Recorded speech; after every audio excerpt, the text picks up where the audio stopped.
Howdy, Beeflowbart here, and welcome! I just figured I would stream a little bit while I was working on my project. Kind of get my mind relaxed so I can get ready for bed here. It's almost 2:30 in the morning, so whatever. What I'm messing around with right now is an alternate method for a menu system instead of a conventional. Like if you go to, if you are familiar with my simple multiplayer template, I've always used the normal. Actually, just play it like this is fine. This menu here with the Steam interface in the upper right hand corner and this normal stuff right here. Trying something a little bit different, and I like the concept. Whereas now, I'm utilizing the Cinti Studios Polygon Mini stuff for the menu portion, not for the actual gameplay, but just for the menus. One thing that I see it does kind of annoy me is we're not on the ground, and it's not a huge issue, and it wouldn't be a big thing, but I'm going to go ahead and take care of that really quickly. I wasn't sure about the Polygon Mini stuff until I actually got a hold of it and started playing around with it. I kind of like it. I don't know why. It's not my normal thing. It's not what I would normally want, but I can't help it. I like it.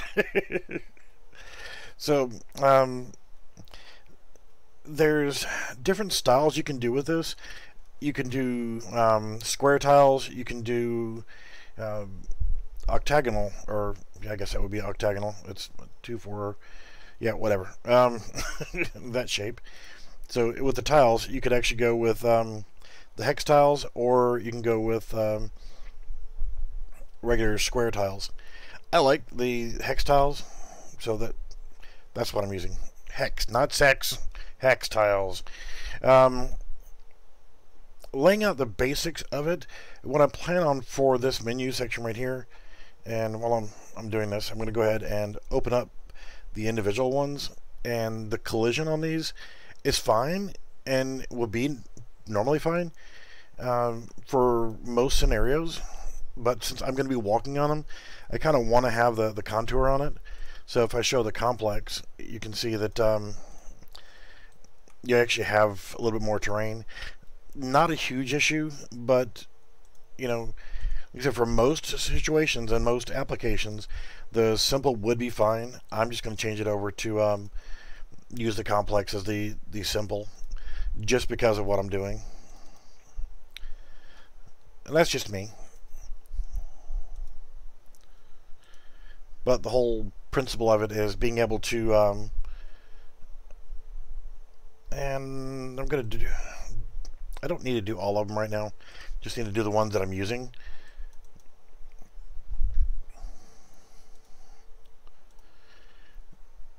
So I could actually do a full review on this if anybody's interested.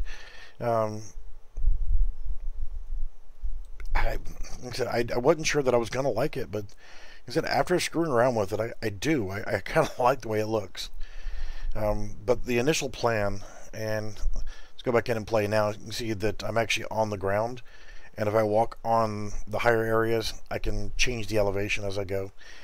It was a minor little thing, but just for what I'm doing, I kind of wanted it to be that way. For now, I'll just lay down the base tiles, and just because I'm going to go ahead and do a lighting build while I'm talking. The whole thing is you have this path here, and you have these other little circles. You start at this little base area, and you walk over to here to the different locations, and I will theme them out so that while you're walking on them, say if you come over here, this would be going to a Wild West theme. If you come over here, it could be a sci-fi theme, or over here, World War II. This could be modern. This could be whatever. Have different themes for each of the different locations here. And this is just your starting area where you spawn in. You come in, and this would not be multiplayer in this portion. But let's just say that you want to go to a modern themed.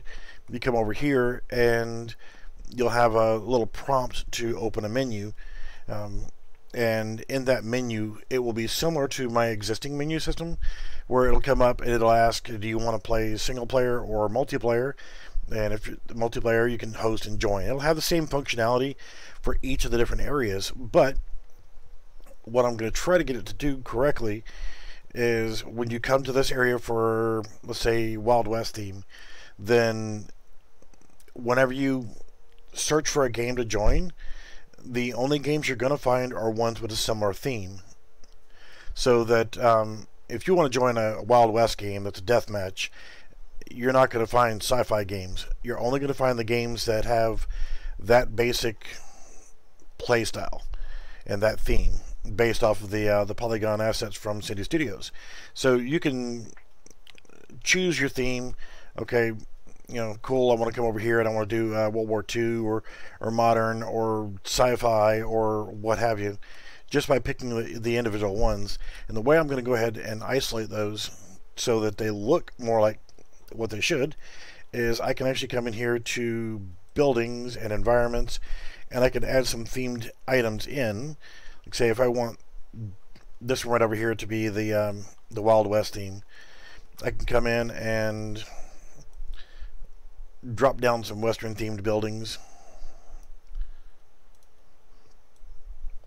Just kind of position them on here so that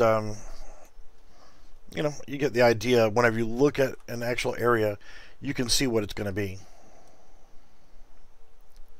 I don't mind if it overlaps a little bit. I'm going to put some stuff to close off the area so you don't fall out of the world.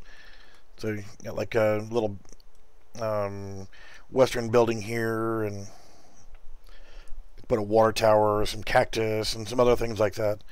And let's see, let's go ahead and put that one in, just because I want to continue with the theme, and this is liable to change as well. So, but just to get the point across, you have different themed items that you can drag and drop into the map, so that you get the idea of what you're going into. The windmill, I'm going to do a little bit differently, and what I'll do is I want it to be animated. So let's actually grab the water tower, and I'm going to throw it back over here, and I'm going to sink it down a little bit so it's showing up in the ground. Just so I have a little bit more going on besides just the normal stuff, I'm going to put that in, and I want to go ahead and put that on, rotate it around.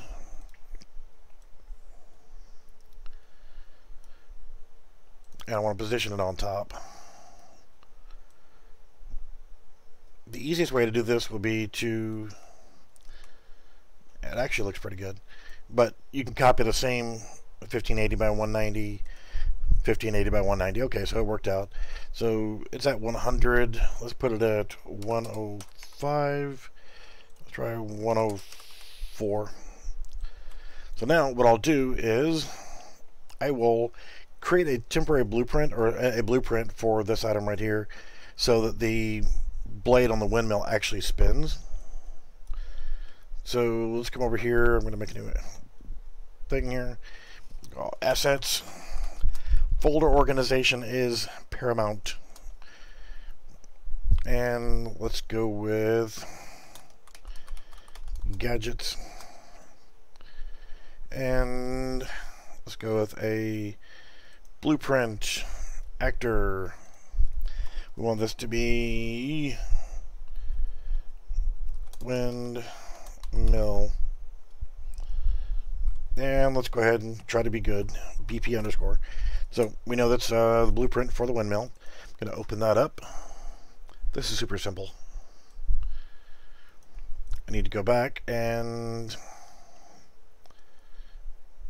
I think it was in props, wasn't it? New. It was in buildings. So many cool things in this. I've added 3 different asset packs into this project so far. I'm probably going to have about 8 or 9 or more. It's going to be kind of a larger project. So I have my windmill blade selected. Come over here, add components, static mesh, bang, there you go. And then I want to add a component, rotating movement, and I'm going to compile and save, but I'm going to need to make some changes to it. You need to make sure that it's rotating in the correct direction and that kind of stuff. So if I drag this in here, let's rotate.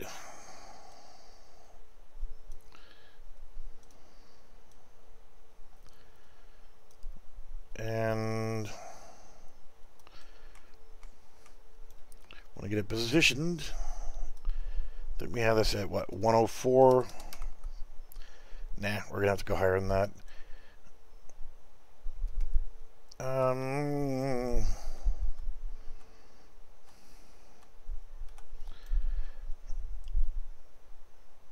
Yeah, I'm gonna have to turn off snapping so I get it just right. Once I get it in position to where I like it, I will go ahead and test it out.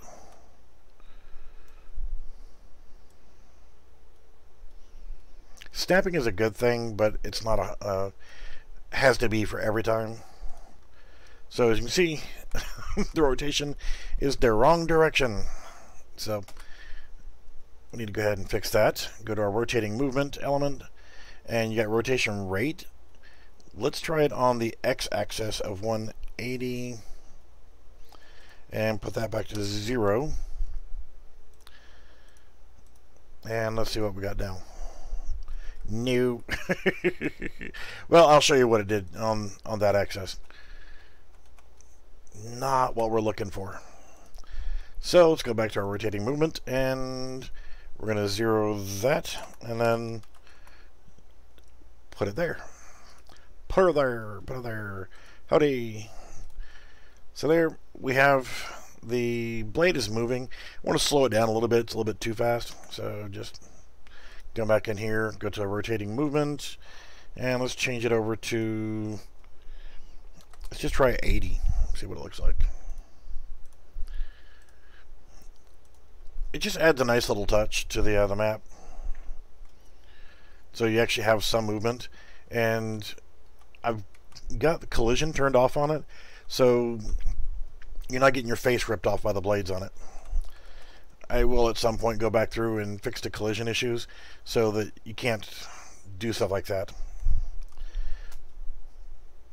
But I don't know what got me interested in these the minis. It was a new thing from Tinti, and I figured, you know what, the heck, I'll give it a try. I've got everything else they make, so why not? And like I said, the more I play with it, the more I liked it. So this is my Western theme, so I'll decorate a couple more little things here, and then I'll start putting in the background. Bamboo. Ah, there's some cactuses. We need some cacti.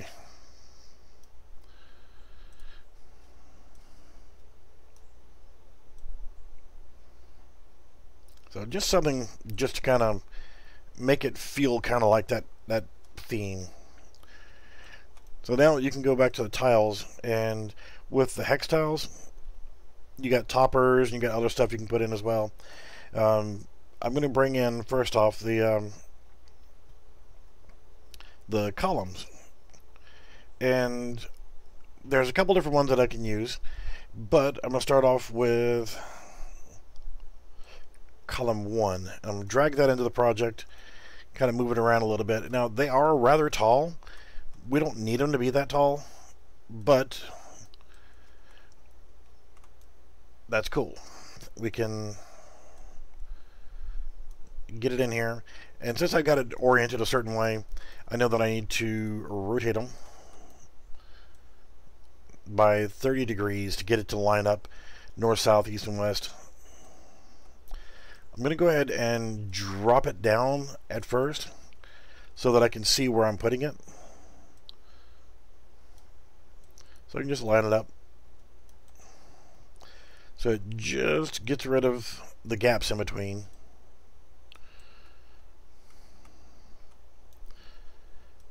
And I think the whole concept of this type menu, now what I want to do is I want to raise it up just enough so that if a player is in here, they're not going to be able to jump up on it and jump out of the map. And that's the whole thing, is you want to keep your players in, because if somebody can fall off the map, you're gonna always have those kind of people that I won't mention any names, Skippy, Eagle, that will run around a map and try to find a place to break everything. So, and I love him for it. Don't get me wrong, but you give somebody the ability, and they're gonna do it. So you just want to block out that ability. Keep them all confined. So now, with those two in place, I want to put another one behind it, and to kind of make it look a little bit different, I want to vary the height a little bit here and there, just so that it's which I can put this one at 0. It breaks up the overall vibe and the feel of it.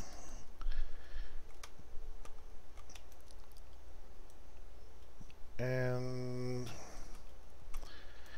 to go a little bit more, like so.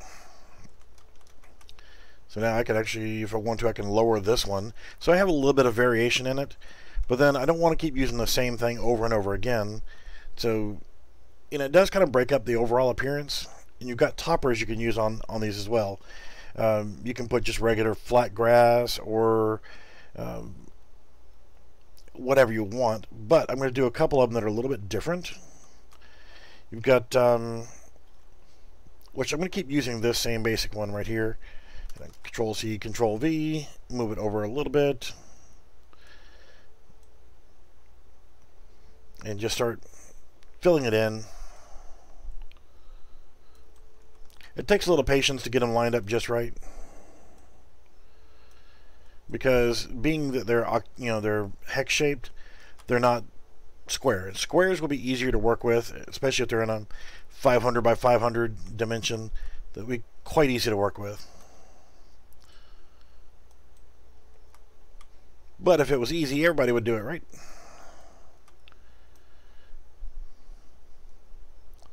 So actually, looks like it's off just a hair. Nope, back over one. So that's good. And what I want to do here is add some other stuff in. So as an example, with this topper right here, I'm going to come in and put a topper in that looks like water that's coming over the side. So I've got this topper right here that I can put on, and I know that I need to rotate it, which actually, let's raise it up first before we start rotating it so I can see which direction I need to go. I want it to roll off this side. So you see you got a little lake up there. Players are not really going to see the lake, but you will see that there is a notch there. So now I can come in here and grab the waterfall and add the waterfall to it. I'm going to rotate that 30 degrees, line it up with the edge, so it looks like you got a little waterfall going in.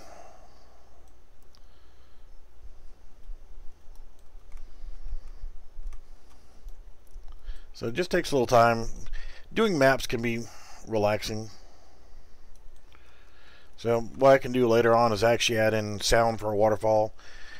Now here at the bottom, I can actually do this, and I want to zero out the height, and rotate that around so that it matches up with where the waterfall is coming in. Probably have to rotate that a little bit more. Yep.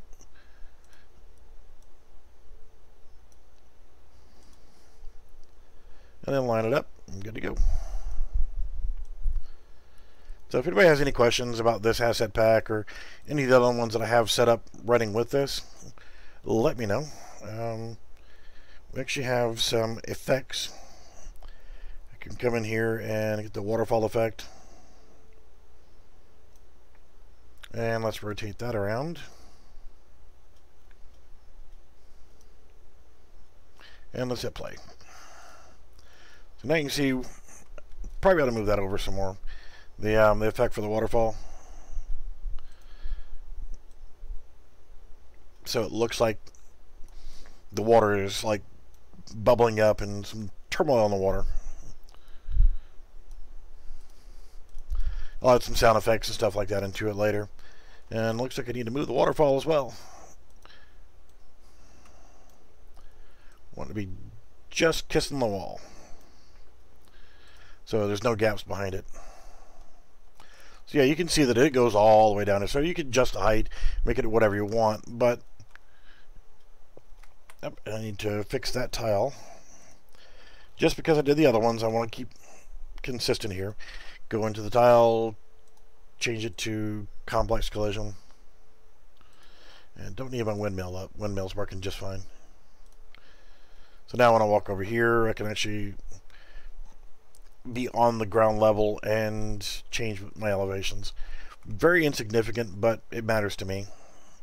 So what I'll do is I can go back in here and make sure everything is lined up. This is not lined up perfectly.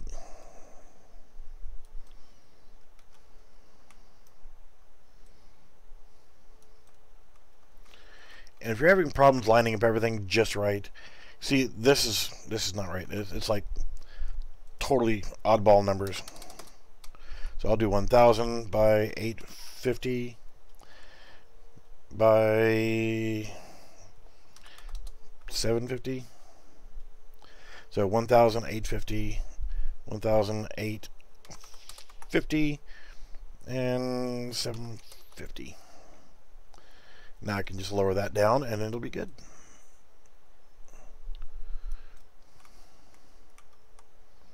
Lovely.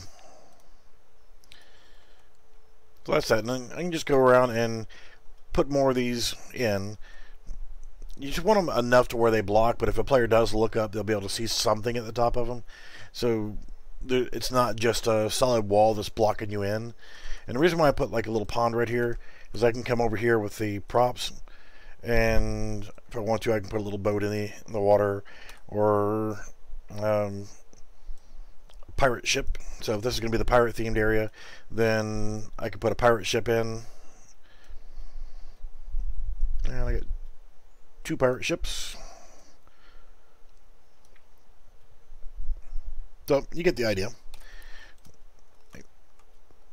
And yep, looks pretty good.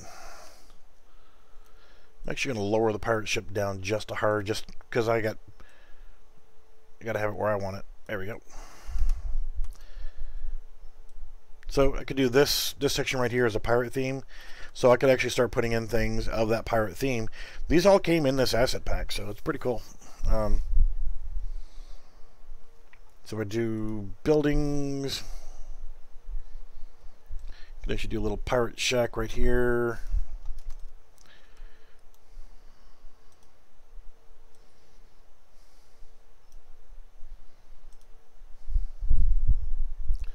Shoot out that one. I think that's a little bit more suitable.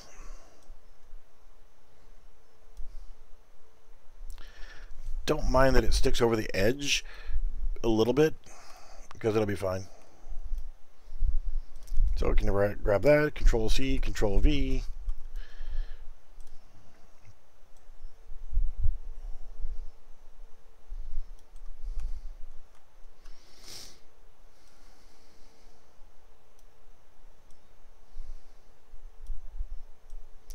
Just get it lined up. So you can't really see that pirate ship all that much and all the stuff that's back there. But the closer you get to that section, you'll be able to see it. So I can also put little things here that will be obstacles to slow people down, whatnot.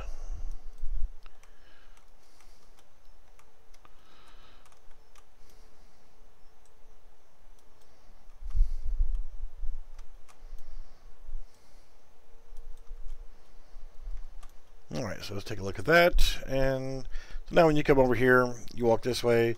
Oh, there's pirate stuff. Hey, look, I can even see even farther back, and there's more pirate stuff. So I'll want to put some decorations here that would indicate that that's going to be a pirate theme. But if I want to as well, I can grab things and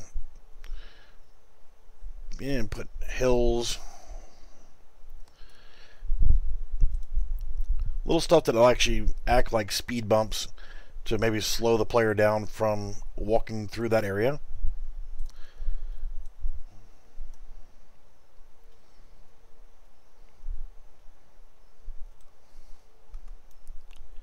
There's all kind of different things you can put down. There's just so many different things that are in the this asset pack that really cool.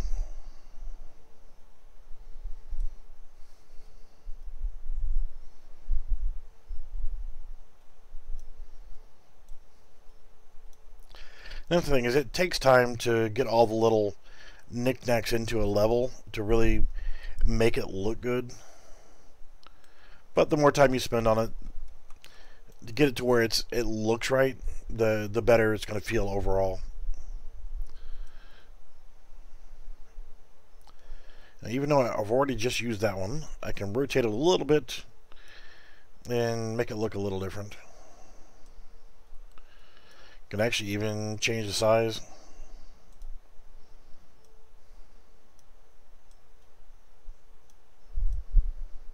Because you really want to block players from just cutting corners. I mean, they can still get over it, but, you know, whatever. I wouldn't block them from getting in here. You know, 'cause this is as far as you really need to go to be able to activate the menu, but, yeah, whatever. So now the only thing that I don't see in here is, and this is all the fantasy stuff. So I don't have any of the sci-fi or modern or World War II stuff or anything of that nature. So that's kind of a downfall. I do have the samurai stuff in here. Let's see. There's some icons you can work with as well.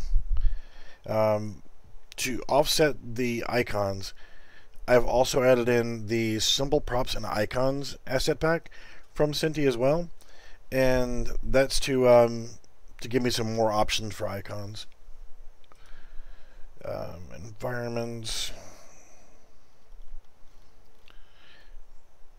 buildings. There's really nothing modern in here either. So what I'll probably end up having to do is, when I go to set up something for modern, I'll actually have to take some of the buildings and props and items from that and from the sci-fi and the western and just shrink them to fit the feel of this. In the simple props, items, and icons asset pack, you've got, oh my god, so much stuff. You got icons. And the icons I'm going to be using in this map, and that's the main reason why I put this asset pack in here, is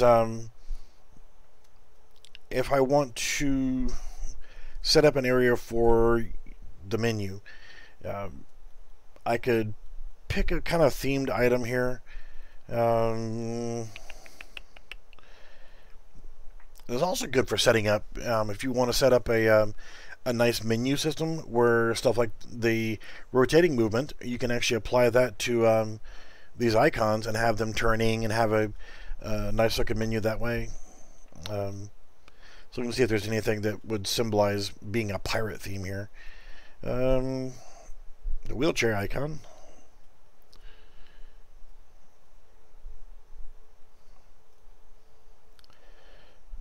Well, could always just use the skull icon. And I'm just going to drag one in for right now just so we can see what it looks like.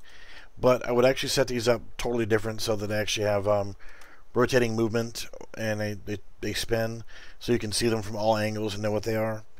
But they're full three-dimensional icons you can drop directly in your map.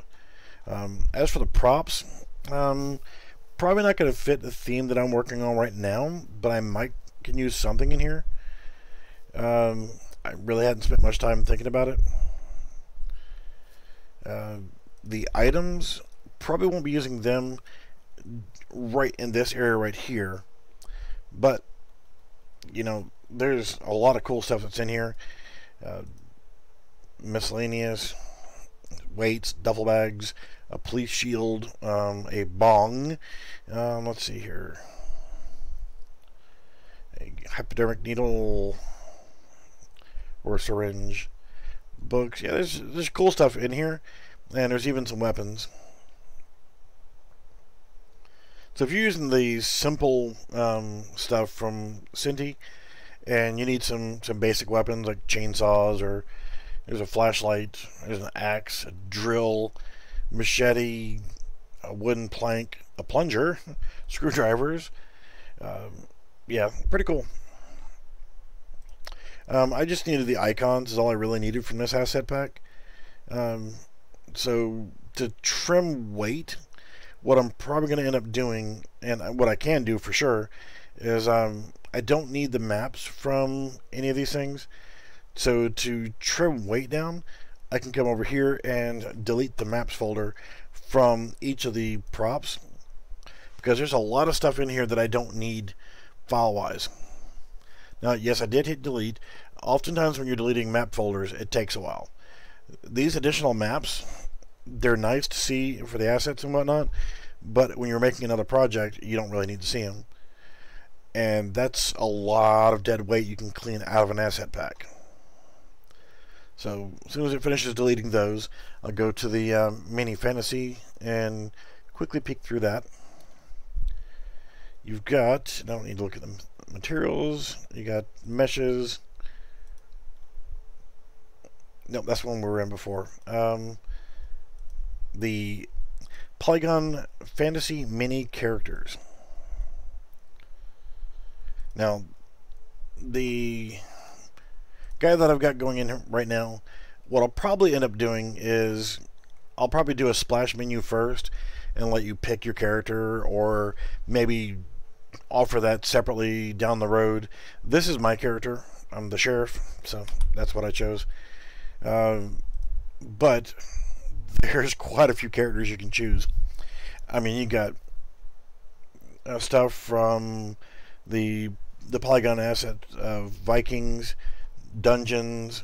So you got like knights in shining armor and skeletons, and you got wizards and sorcerer, gypsy, kings, peasants, bard, skeletal soldiers, samurai warriors, pirates. You got all kind of different characters you can choose from. So I just chose the sheriff. That's the one I wanted, so I'm rolling with it. There are some props to go along with them, but probably not going to need them. I do have a revolver. I don't have a holster, do I? Nah, no holster. But, you know, that's all cool. But again, since I want to trim some weight out, I can go ahead and delete the maps folder. And then I'll do that also from the Polygon Mini Fantasy. There's a bunch of demonstration maps that comes with it, and I won't need them. So, you know, I'll look at them. If anybody wants a review of any of these asset packs separately, I'll do that. So let's go there, and you see there's a lot of maps in there and a lot of stuff in it. So I need to get rid of that so I can trim some weight.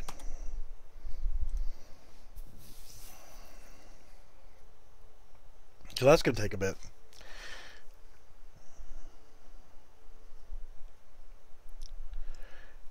And the whole concept of running this mini menu is so that it's something a little bit different, so that whenever you first come into the game, you have a different feel. And what I'll probably end up doing is finishing out the border around the outside of the map, and then I'll place a couple items here and there, which I'll probably end up changing. But I just want to get some of it so I get an idea of how I can place the items, make it look like the right theme for what I actually have. And sorry if it's going to be real choppy right now. That's because it's doing that. Yeah, we just dropped down to 2 frames per second. Lovely. So, seems to be clearing back up again.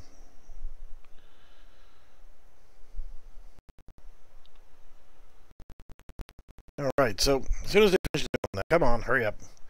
It's killing my frame rate. It's deleting all that. I mean, it's a lot of freaking maps. So pardon the stuttering right now. That's just because it is deleting all these maps. Come on, come on, come on. And of course, tonight's drink of choice, Orange Crush. Wow. We dipped under 2 frames per second on that. Lovely.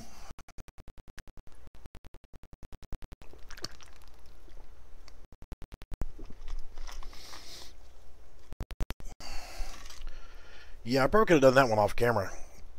Holy crap. So, bear with me for just a moment here.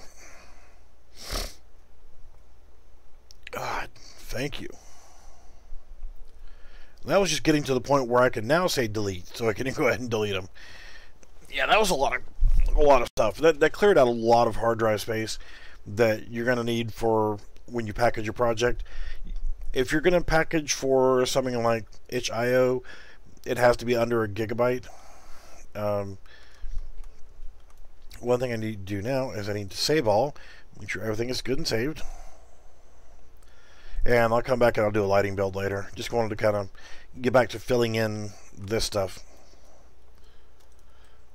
So now, to finish it off, I would just need to go ahead and put these columns all the way around, block off all the outside edge.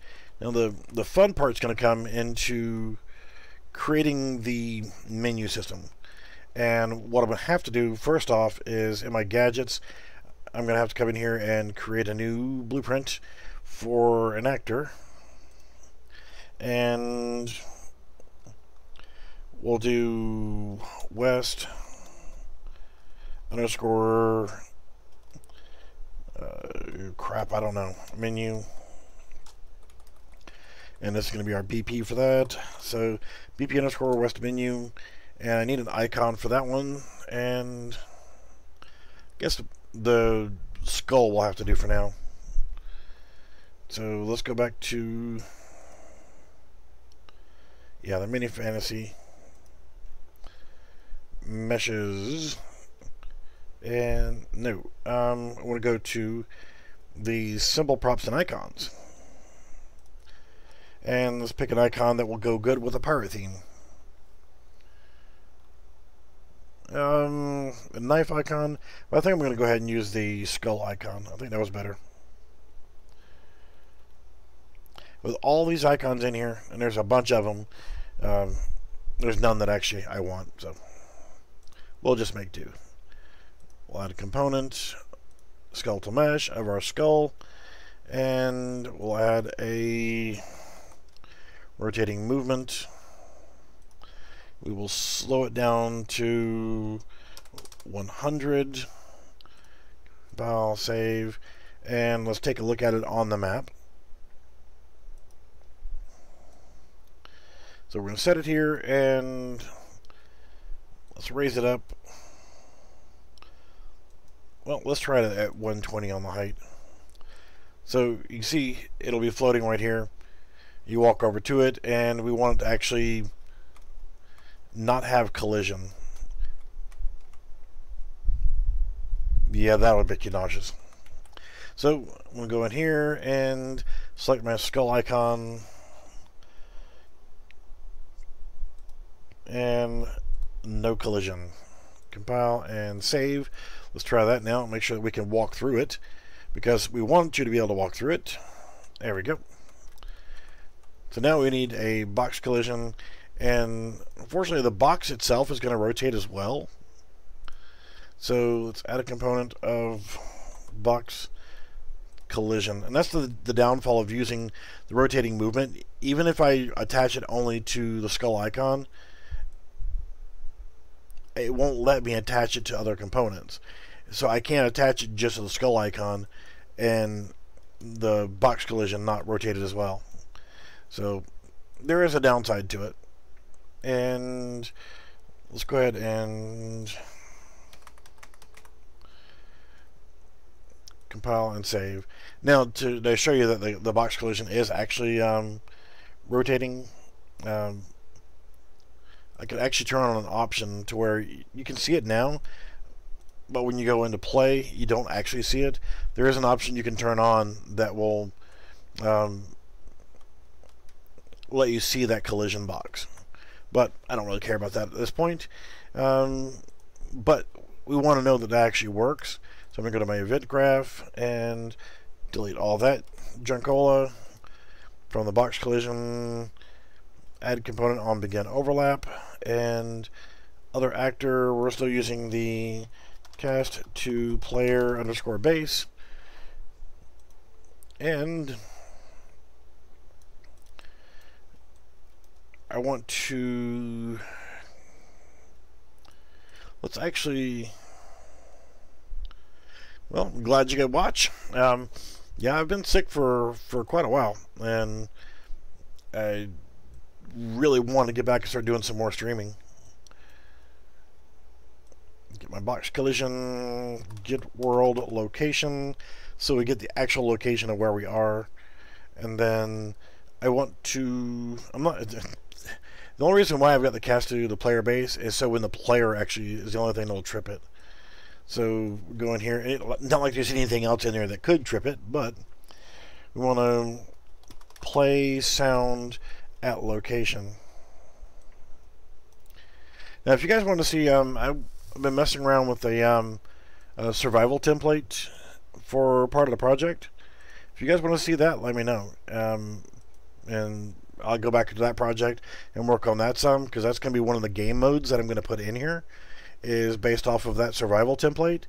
I've already started doing some conversions to get the Synty Studios Polygon assets to work with that. Having some problems with the recipe system on here, but yeah, it's working for the most part. But if you want to see that, let me know. I'll switch over to this, because this might be as much fun as watching grass grow working on this project. But I just wanted to put that play sound in here. So come over here. It just makes a click noise right now. So every time I walk over to it, it's just going to play a click noise. I'll actually do the menu functionality as I go. I haven't figured out how I want it to come up. So I want to be able to press E, I would say, to bring up the menu. I don't know. I don't.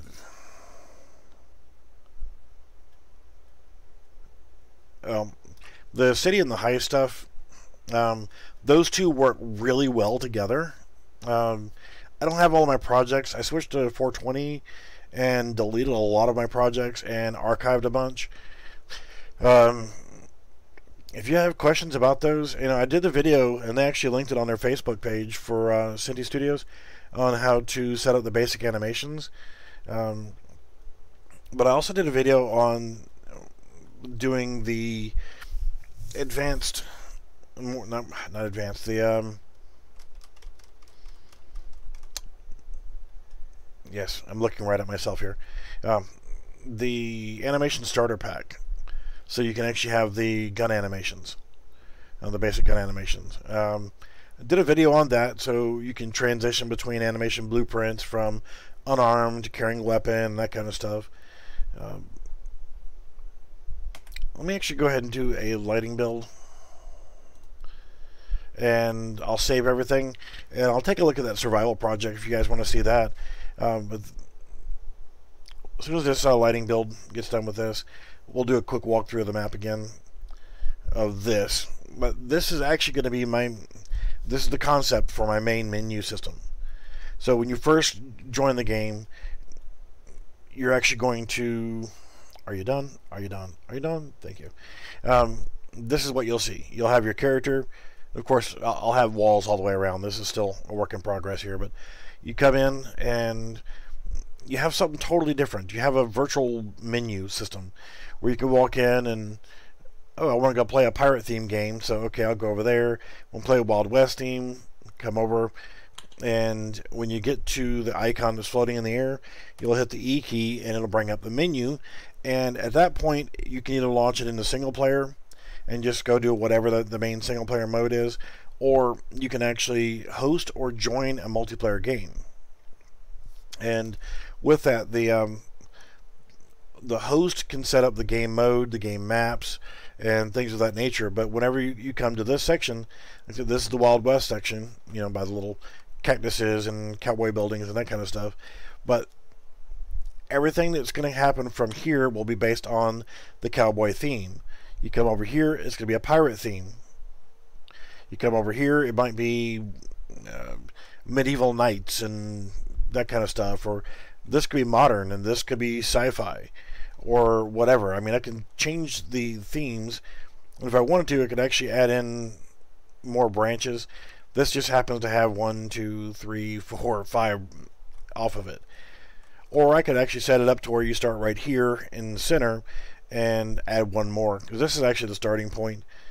So I could actually remove this tile and move this tile back over, and would have a total of 1, 2, 3, 4, 5, 6 ways to choose it from.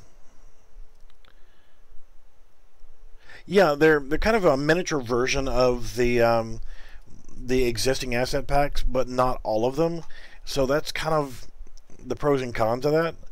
Is the characters. Just looking at the characters alone, you do have them from the adventure pack, dungeon pack. So like, if I want to change my character from the sheriff to be the skeleton, it's kind of like little miniature versions of a lot of the ones from the larger packs. Like, so you get dungeon. Here's a gypsy. You want to be a king, you could be the king. There's wizards, witches, sorcerers, rogue, a dark knight. That's cool, right? Dark knight. So I figured having a menu using these, and then when you actually go over here to the Wild West, you actually go into the main Wild West asset pack. But you got samurai, the Wild West pack, and pirates. But you don't have the sci-fi, you don't have the modern, and you don't have the city and town. And Jesper, have you seen the town pack as well? I promise I don't work for Synty Studios. I just have all of their products. I actually have on my Discord in the demo BBG demos page. I actually have a. Oh my God! I'm so excited. I wish I could wet my pants. Cool. That is so awesome, dude. I appreciate it. Definitely comes in handy, considering I have had to buy all these asset packs. Well worth it though. But yeah, I like the mini characters and the mini fantasy, but what I'll end up doing is adding in, like say, the Western pack or whatever, and then when you actually go in here to play the Western theme, you'll actually be in the regular asset pack instead of the miniature version. But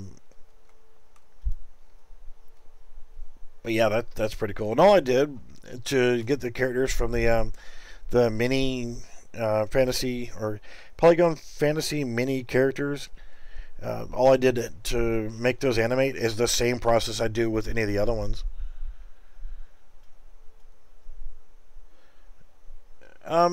Yeah, I got you on that. Did you watch the videos on my nature pack? The town pack is pretty cool. I don't have any projects right now with those in it. I mean, I'm going to be putting those in this project anyway. So, I mean, technically I can go ahead and put those in. Actually, I need to be working on the other project as well, which is going to be one of the first game modes. It is kind of like a survival version of the Synty Studio stuff.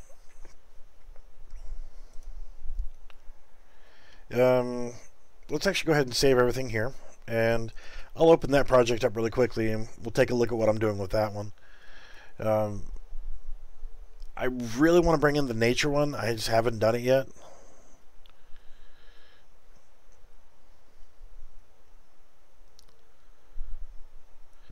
The maps are, believe it or not, building a good map is more difficult than actually doing the rest of the blueprint stuff. Um, doing stuff like I get requests for how to do things all the time, and other ones like, can I do this? Can I do that? Can you do this with UE4? You could do anything you want. The only thing that stops you from doing anything, sorry if I keep getting out of center here on the camera, kind of fidgety tonight. The only thing that stops you from doing anything is yourself. So if you want to do something, if you want your character to do a certain thing or a certain animation or what have you, I'll quickly go ahead and add in. I don't really need to add a whole lot of stuff in right now. I kind of want to get back to my focus on this one and get this down, get the menu system working correctly. But little things like, I don't know, setting up the UI, the menu system. If you look, my main menu map, this is, I'll launch in standalone game mode, which will actually give me more of a feel, and it'll actually allow the Steam functionality to work.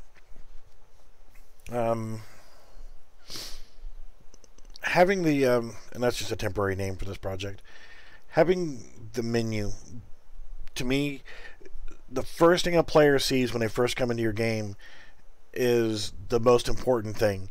If you come into a game and it looks like this, well, it looks kind of plain and simple.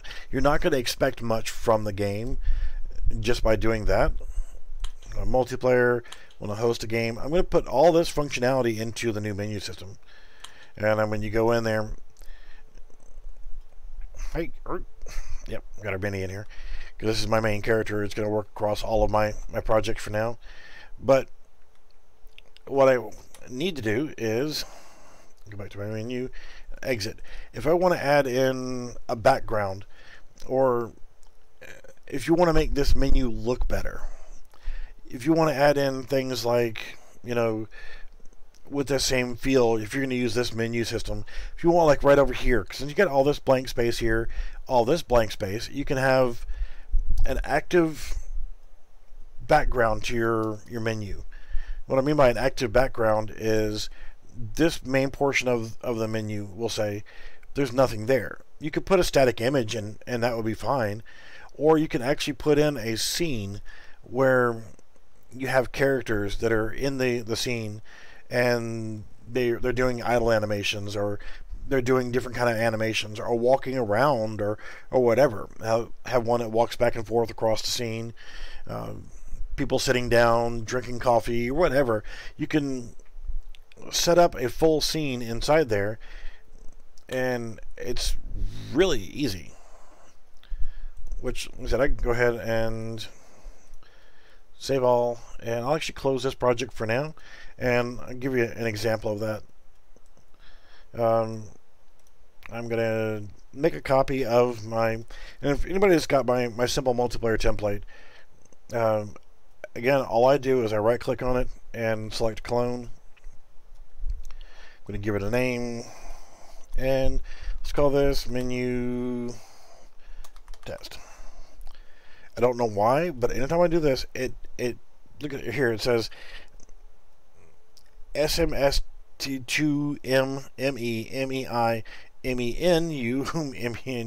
all this bull crap right there. And all I got to do is just click browse, make sure it's pointed to the right folder, it's select folder, and it clears all that garbage out of the way. Hit create and continue. By doing this way, and this is the latest version of my simple multiplayer, so it's created that, and then now I just kind of have to wait. Unfortunately, with 420, you now have to add the plugin not only to your install of Unreal Engine, but you actually have to put it in with the frickin' project. And it's fine, but I always want to try to keep my file sizes down to minimize everything. These are, you have to ignore all these projects right through here. And this one, these, and this one, and this one. These were working with other people. John Galt had some good stuff he was doing there, and I was helping him out with testing his stuff. Now, he's actually working on the game. I've seen his work, so I'm curious to see how good his game's going to turn out. If it's as good as I think it's going to be worth checking out. So just have to wait for just a couple moments while it actually finishes doing the clone. There we go. So now we've got our menu test. Everything should automatically be in there, but if you want to check to be on the safe side, you can come over to your documents, your Unreal projects, and menu test, and plugins. So there, the advanced sessions is inside there, so we're good to go. But creating, I have Blender. You can see the icon down here on the bottom. I don't use it that often. I haven't done 3D modeling in probably 10, 12 years. And kind of a background story on that was I applied with a game company to do 3D animation. I did a lot of 3D modeling and a lot of animation stuff, and I thought it was pretty good with it. They loved my portfolio. They were ready to hire my ass, and they decided that they were going to ask me one final question: what college did you go to? And I didn't go to college. Self-taught. And at that time, companies still thought, oh, you have to have a college degree if you want to work here. So I was passed up for a job paying $60 an hour 15 years ago, probably, and 12, 15 years ago, and because I didn't go to college. But I knew how to do everything, and I did really good work. FX, like particle effects and things like that, that's built in. You can mess around with the Niagara effects and do a lot of cool stuff with that. Was it Dean Ashford that was doing those videos, messing with Niagara and particle effects and things of that nature? But yeah, you can actually do a lot of that here in-house. Yeah, you can do it inside the software. I haven't actually messed with it much, but yeah, like you can take your character and make it actually turn into the stealth challenge that we have going on. You could actually have your character vanish to nothing and then poof, like a Niagara particles, just little stars float off from your character whenever they vanish. You can do stuff like that right inside the game or the editor. I just have not messed with Niagara much. I mean, I know you would have to go into, I don't know if you have to activate any plugins to get Niagara to work. So I really have not messed with it, so I'm not a really good authority on it. Landscape grass type, that's something new. There's just so many things that you can mess around with in Unreal Engine 4. Yeah, check out I would do a YouTube search on videos for Niagara. I think it was Dean Ashford that was doing those videos. I don't remember. I'll have to double check, but yeah. So this is my basic Steam or Simple Multiplayer Steam template as purchased from me. But this menu is quite boring. So to make it nicer to look at, what I want to do is actually create a scene here and put it here in this background. And I want to have something just on this portion of the screen, but not over here. So I want something. I want part of the map. I want to showcase something. So I need to be editing it here in the main menu map, but as you can see, there's nothing here. So I'm going to start off with a new level, default, and I can come in here, and since I want to use the Cinti Studio stuff, which one do we want to use? I got them all. Which one you want to see?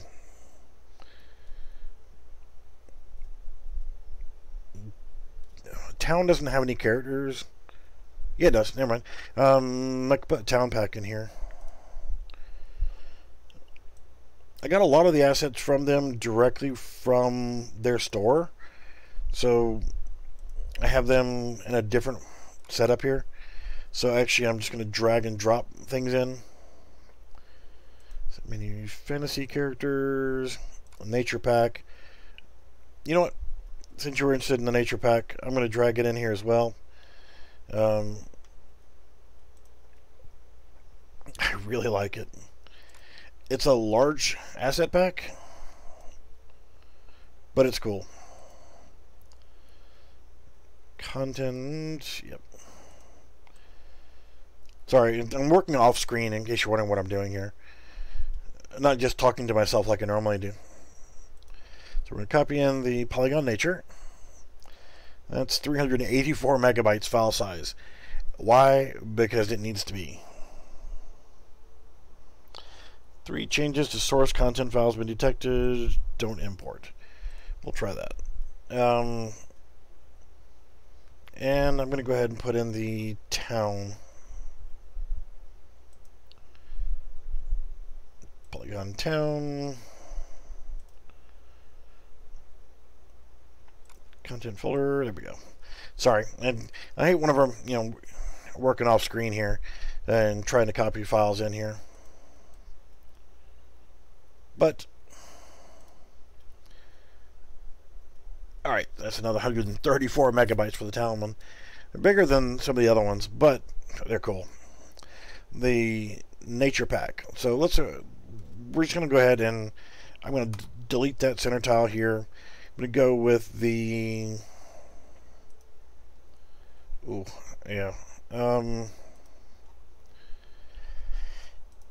meshes, the terrain. I could actually build a terrain in here, but probably just use tiles because I'm not going to have a whole map. I'm just going to build a small scene. Ooh, but I can't put this in here. Put that at 0 and 0 and 0. Now, that's awesome. Probably going to remove that or change that just so that it shows up differently in the scene. So right now, if I go to my world settings, change my game mode to third-person game mode, and we'll come back to the map here in just a moment. Need to go to my characters, player. Let's go to characters, and we'll do animations. Not even worried about spelling right now because I'm just gonna probably delete this afterwards. They did make a horse pack, and the pirates comes with a shark that has animations. Have you seen the shark? No, it's just a shark, but it does have a basic animation, and I have actually done an animation blueprint for him and got it set up on another project a while back. That the shark was actually in the water and had it set to where it used it was if the player jumped into the water, the sharks would detect it if they saw the player, and they would rush towards the player and attack him. So you could do that. There was like some regular fish that were swimming around. You could add those too. But that's the only animals I know of is the shark, the fish, and the actual horse pack. And I haven't messed with the horses all that much. I don't know why I went right to the vehicles. Environment. I need the tiles. A tire swing. You know what? I'm going to do this a little bit differently here. I'm actually just going to go ahead and bring in a BSP geometry. And now, if anybody wants these images, I guess I can link them directly into the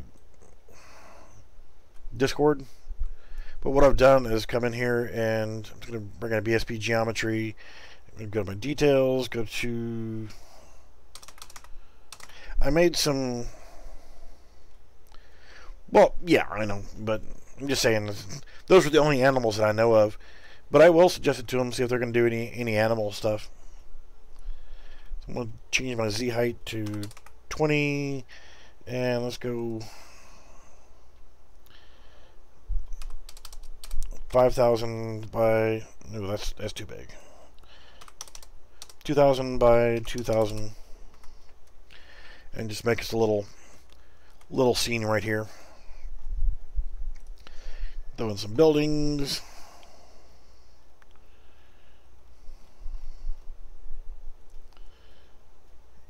Let's see here.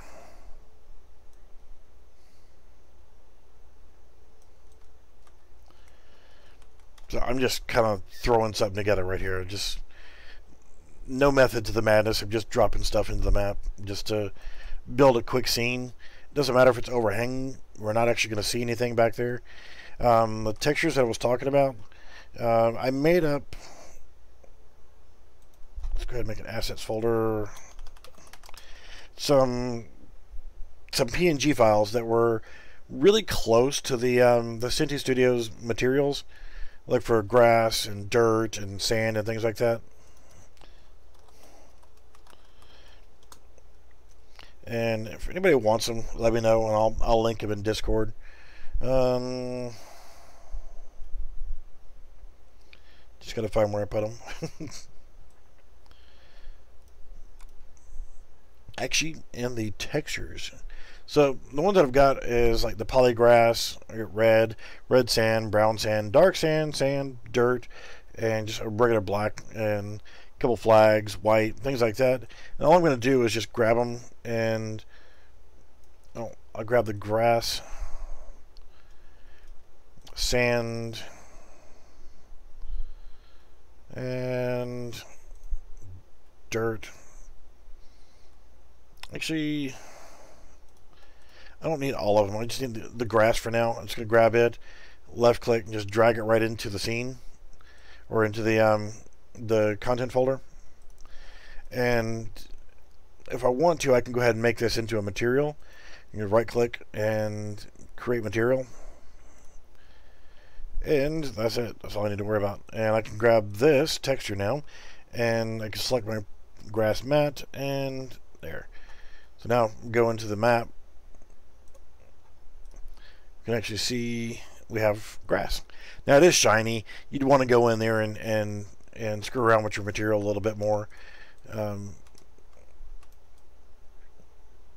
was just a quick throw together material, so that if I want to, I'll have something in the background instead of just a gray thing. Characters, let's go ahead and do a save all, and we'll do this as test for the name of the map. Got our animations. We want to use our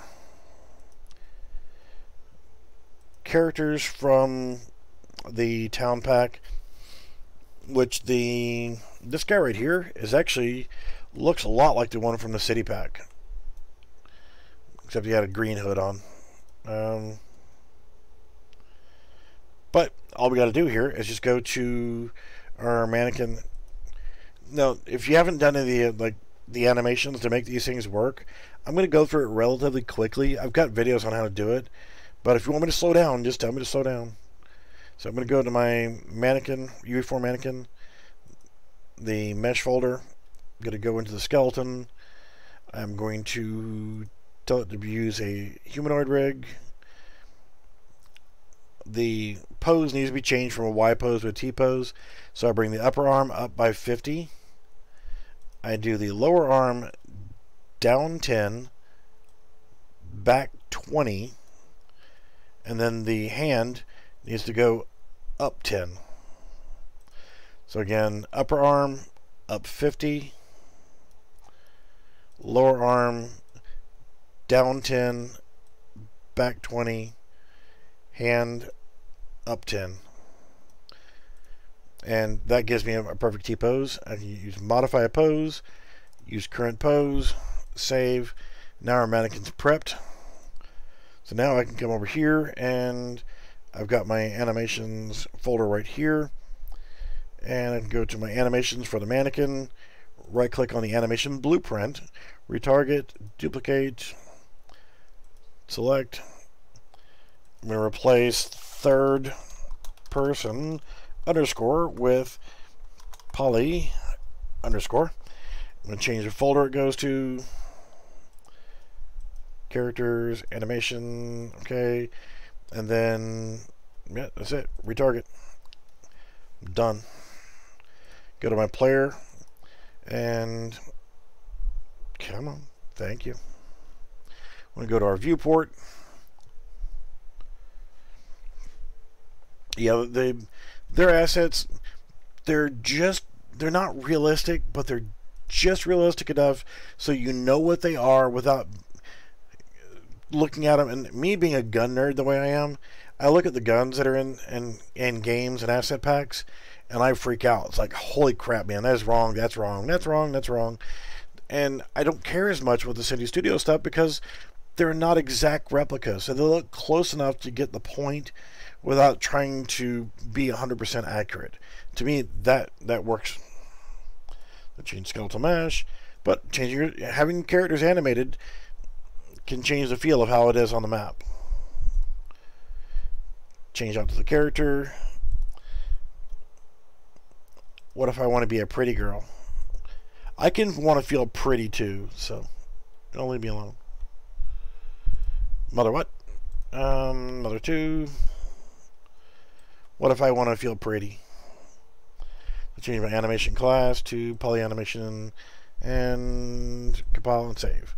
So now, whenever I go into play, I can actually be her, and now I can run around with the appropriates. So now, if I want to add in a bunch of little miscellaneous scenery, I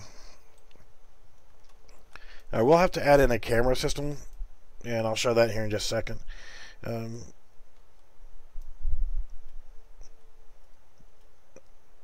Yeah, and that's the thing is, what matters most is the gameplay itself. So you don't have to get hung up on, oh, well, that car shouldn't have that turn signal, or be so focused on the minor little details.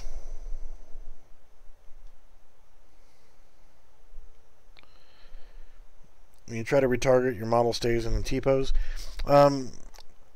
The characters, the Synty Studio characters, are actually in a T-pose.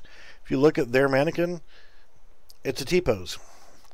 But if you look at the now, if I go back in here and look at the mesh for the UE4 mannequin, he goes back to Y pose. But if I click on View Pose, he goes back to the one that I told him to go to. So what matters most is when you go into that retarget menu, and when you click on it, if both characters aren't in a T-pose, they're not going to work out the same. So, yeah, I mean, just, you guys catch me if you're having problems with it. Just tell me to go back and slow down. I'll delete this whole damn project and start from scratch again. I don't care. This is the evening time. I'm goofing off right now. I got to a point on my project where I need to be more focused in to where I can develop things the way I want to. But if you got questions right now, this is the time to ask them. And if you want me to, I'll delete this whole damn project and I'll start from scratch. I'll delete all the assets. I'll delete the whole damn project and redo it. I don't care. Could do a lighting build real quick while we're discussing things. No, what I care about is if you guys are having problems, I actually care about my viewers. And, you know, I had someone get disrespectful with me in Discord earlier, but yeah, I've got that one, and that actually was even linked from. Ooh, that's ugly. Lighting, it's terrible. My regular one was actually linked by Synty Studios on their Facebook page. My video, I feel all special and stuff. Because whenever I'm in this mode right now, if you guys got questions, just hammer them out, man. You know, I actually give a damn about my viewers. If you got questions, if I don't have an answer for it, I'll try to get you in the right direction of where you need to go. I'll tell you where you need to go. You can go right there. Never mind.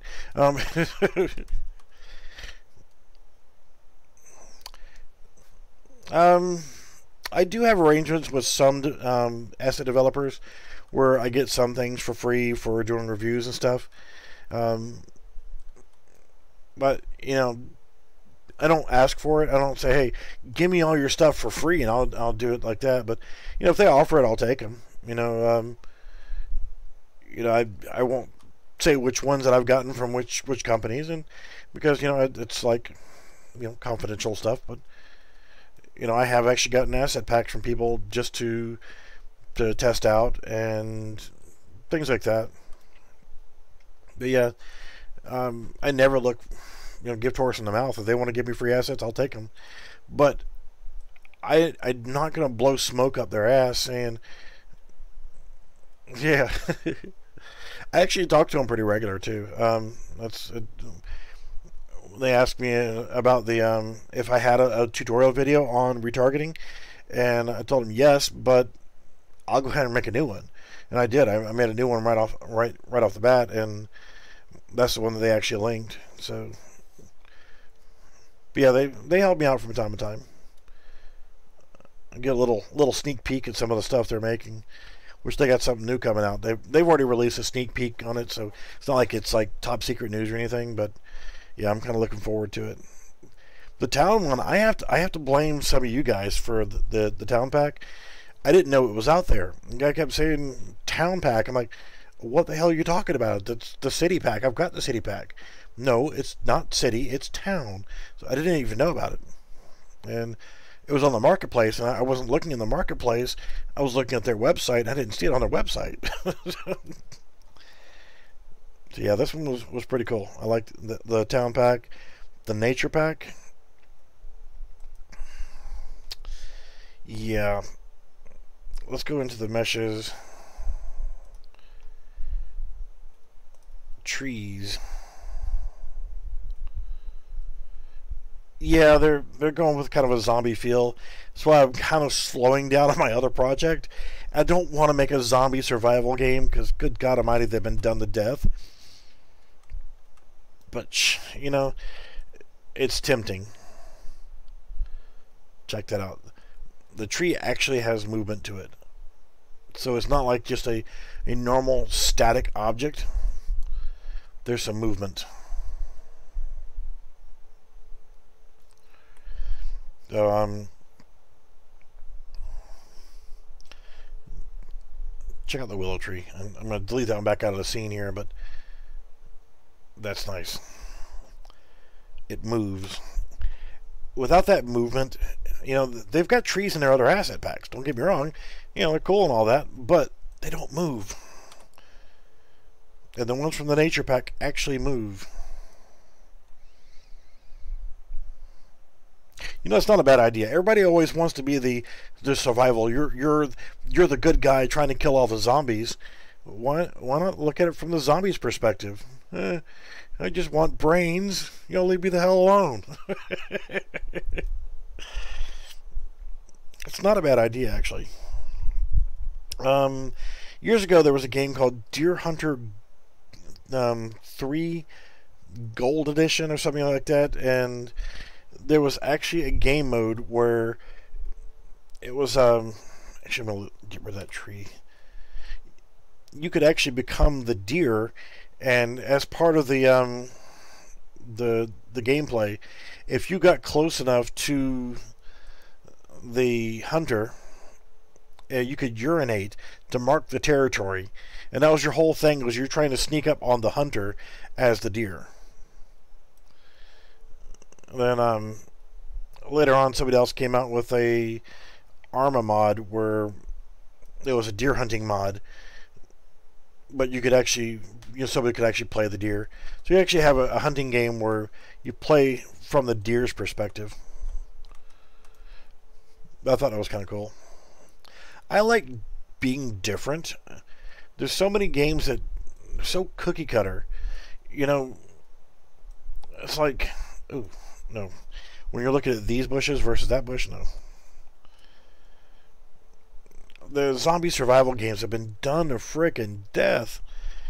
So to have something that's a little bit different, I think is pretty cool. Yeah, and you got Fortnite. I talk bad about Fortnite all the time. It's not that it's a bad game. It's just, it's already been done. So why keep doing something that's already been done? Let's make some characters to stand around here. Yeah, and the Battle Royale thing, it's going to fizzle out soon. The sooner the better. My whole thing is I like cooperative games, and I like team versus team based games where you're working together with allies to do something. So team deathmatch or capture the flag or things of that nature. Yeah, Call of Duty and the whole Battlefield franchise, ugh, they have totally destroyed the Battlefield franchise. If you look at the first ones, which is like Battlefield 1942, good game. Horrible graphics compared to what we're used to today, but back whenever it first came out was outstanding. No, I don't play a lot of games. If I do play games, I've been playing either World of Warships or been playing.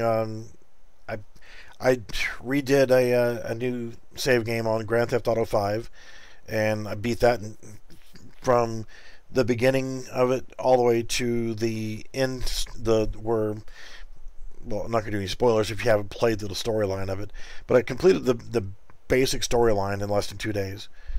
Far Cry 5. I still like The Division, and I still like that style of gameplay. Yeah, I guess if it's split screen, that to me just says it's like, on a console. Autosave? Kiss my ass. I don't do autosaves. But we just gotta add a skeleton hiding in the bushes in here. So, I kind of lost. Oh, we have a collision issue. Now, this collision issue has already been taken care of. I kind of pointed this out to City Studios. I have an older version of the asset pack. I haven't updated it yet. So, let's see here. The collision for the building itself was using the simple collision, and you can't walk in this little cutout because of the collision box on it. But if you need a short-term fix and you have this older version, or if you're running this problem with any asset pack, you come down here to the collision section and change use complex collision as simple, and that will give you a more accurate one.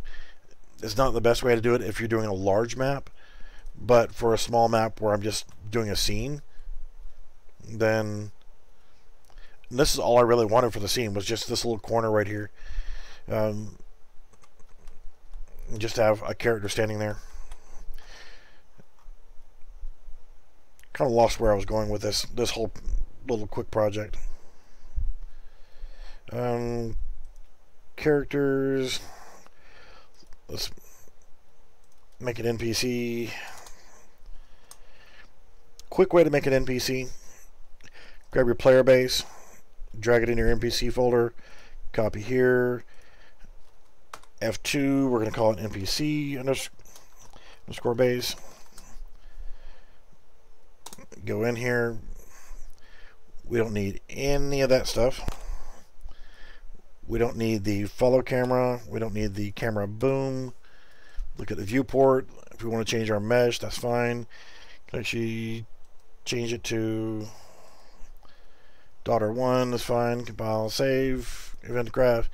To make a basic NPC, if you want them to just stand there and do nothing, that's fine. I can just grab that right now, put her in the scene, and she'll just stand there and do nothing but the idle animation. It doesn't really matter what character we're using, because you're not going to actually see this in this scene.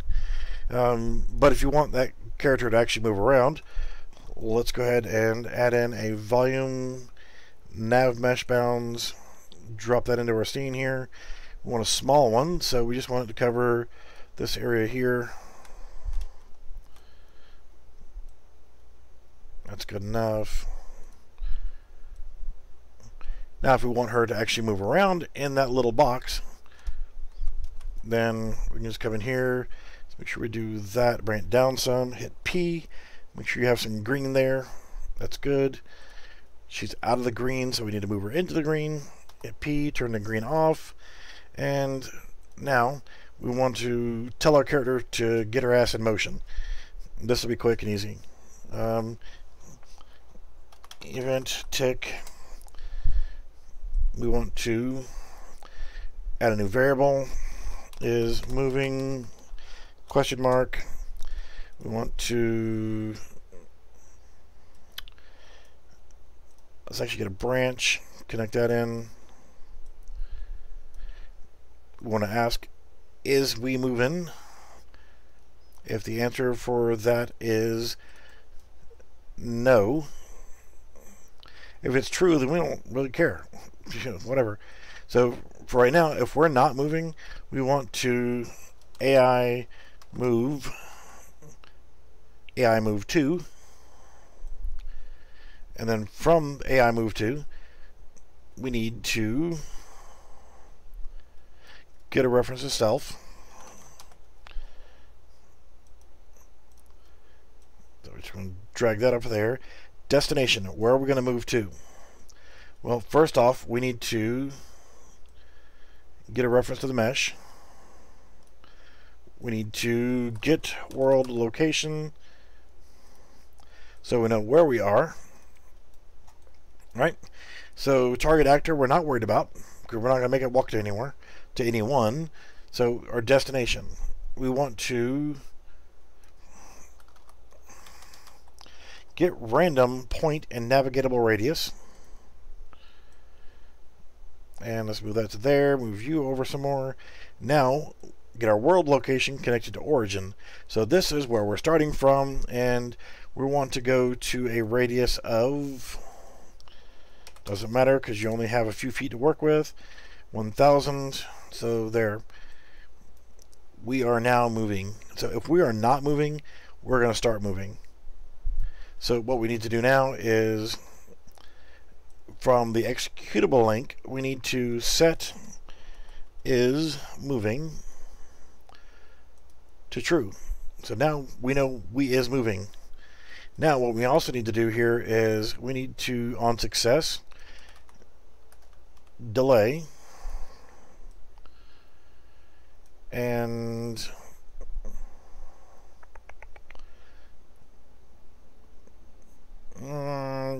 I'll come back and connect the on fail here in just a minute. This is a float, so what I want to do is random float in range. No, not from that. Dum-dum. Random, I cannot spell. Random float in range. Now from here, I want to set it for 2 and 4. So between 2 and 4 seconds, and then it will set is moving to false. And on fail, we want that to go directly into there. So what we're doing here is we're telling it to move, and when it gets to the destination, then it's going to randomly pause between 2 and 4 seconds, and then say that it's not moving. So if it's not moving, then it's going to start moving again. So I hope that made sense. I'm just kind of moving kind of quick here. Wow, why don't you just slam your face against the wall, you dumb person? Alright, so between 2 and 4 seconds, let's see if she moves again. Okay, she's not moving. You need to move. You're stupid. You slam your face into the wall, and you're not moving anymore. So, what did I do wrong?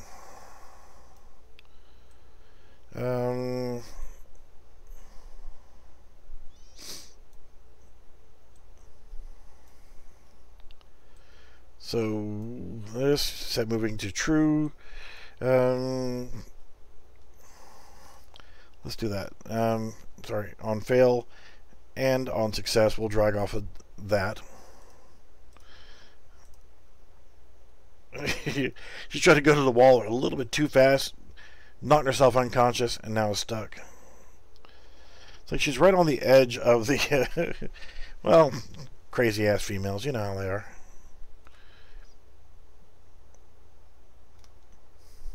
Well, are you broke? I think I killed her.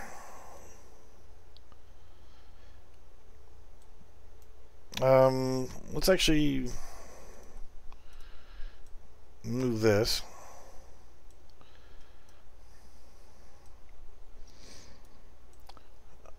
It's not how I normally do it. I normally do it the way I just had it. It's fun that whenever you do something 1,000 times and it works, and then when you just want to quickly knock through something, it just quits working. Yeah, that's all fine. That's all fine. Just for an example, I'll go ahead and put it 1 and 2.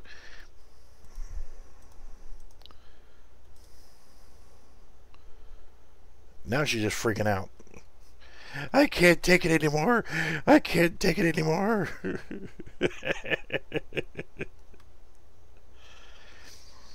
So yeah, it's ignoring the delay now. So normally I have both of them going directly to the delay. No, you ass clown. Stay your ass up there. So on success and on fail.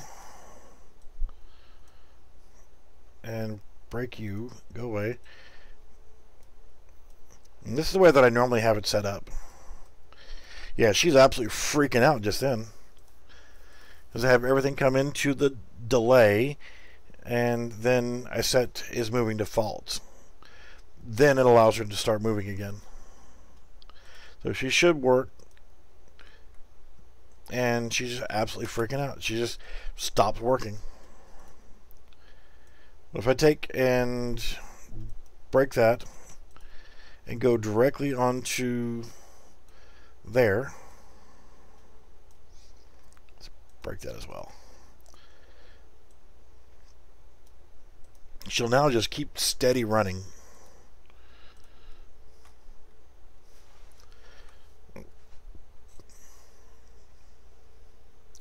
You know, I've used that delay system 1,000 times and it's always worked. She can't take it.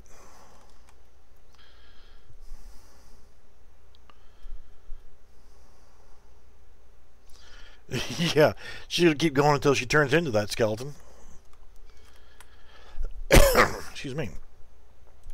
So yeah, that's oddball. That this has always worked. I've never had a problem with this before. And so I'm going to break that and break that. And then I'm going to connect that back to there. Because you want that delay. You want the person, your character, to run to that location, wait for a second, and then can move on. So if we just link it only from on success, on success to the delay. I've done this 12 friggin' times and never had a bit of problems.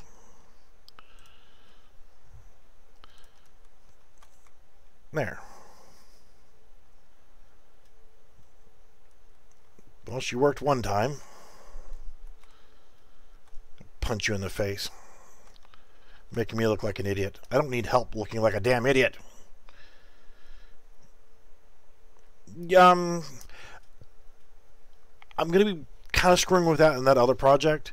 But changing the heads on that, not really that difficult. There's a couple ways that you can do it. Let's get this out of the way real quick, and I'll add the heist. What are we working? Menu test. Where is the stand project? Menu test right here. Add a project. Autosave. Kiss my nuts. So while I'm doing that, I'm going to go ahead and edit a preference. I hate autosave. If I'm working on a project, I'm going to hit save often. I don't need something else to automatically save. It saves all kinds of unnecessary shit that I don't need. So, the Polygon Heist. Now, I've added the town characters in. If I want to make this all work together, I can actually make the heist characters work with the same animation system. All I've got to do is go to what I normally do when I'm mixing the characters together. I will actually make a new skeleton, just simply because I want to have one common skeleton between all of them. So if I look at Polygon Heist, meshes, characters, because you've got these characters here that are the actual heist characters, and they have no back portion of their head. The only characters that have complete heads to them are going to be the FBI character, male and female, and the SWAT character. So what do you do for those guys is, let's make a new map temporarily, new level, VR basic, that's lovely. Let's not play with our balls. I mean, our balls and our cubes and stuff in here. So I'm going to delete all that stuff. And save all. Call this our hats. Whatever, I don't care. I'm going to delete this project later anyway. So, to switch between them, there's a couple ways you can go about this. And to kind of make this a little bit faster, I don't know which way is going to be faster, but I'm going to grab all of these characters here, and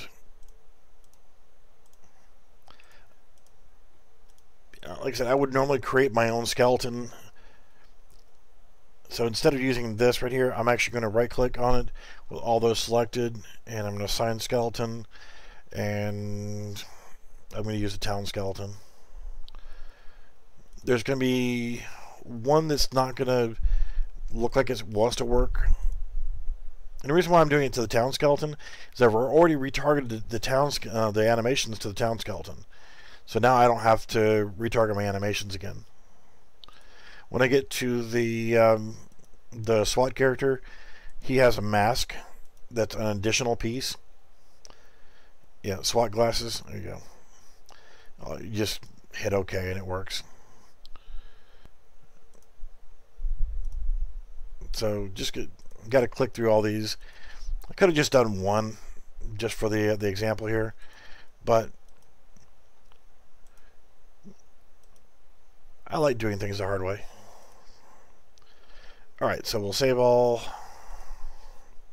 So now in theory, if I go to my player blueprints, player base, go to my viewport, select my mesh, come over here, and let's grab the, who do we want to be?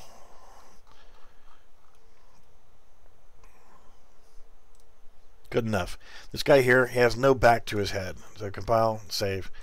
So we want to at least have hair, or we can change between the different masks or head portions of it.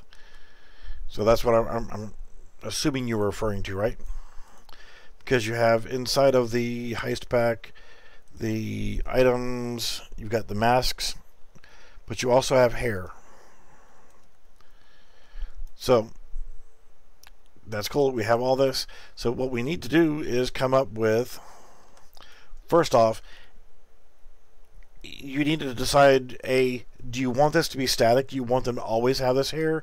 Or do you want them to be able to select it from a menu? So that's the next question on there. Because I can just come over here and select the mesh, and I can actually go back in here. I'm going to make sure I have the hair selected. Go back in here, make sure mesh is selected here, add component, static mesh, and that's the hair. So now I'm actually going to call this head gear. Selecting will be cool, but you're going to have some things you're going to have to work on with that. So I'm going to leave this where it is for right now. Headgear is what I named it. I'm going to go to my parent socket, and select the head. It's not going to look right. So I'm going to turn off real time. Click on this arrow right here. Uncheck real time. So we can see that what we need to do to get it to work right for the socket for the head, we need to rotate it 90, and we need to reposition it a little bit.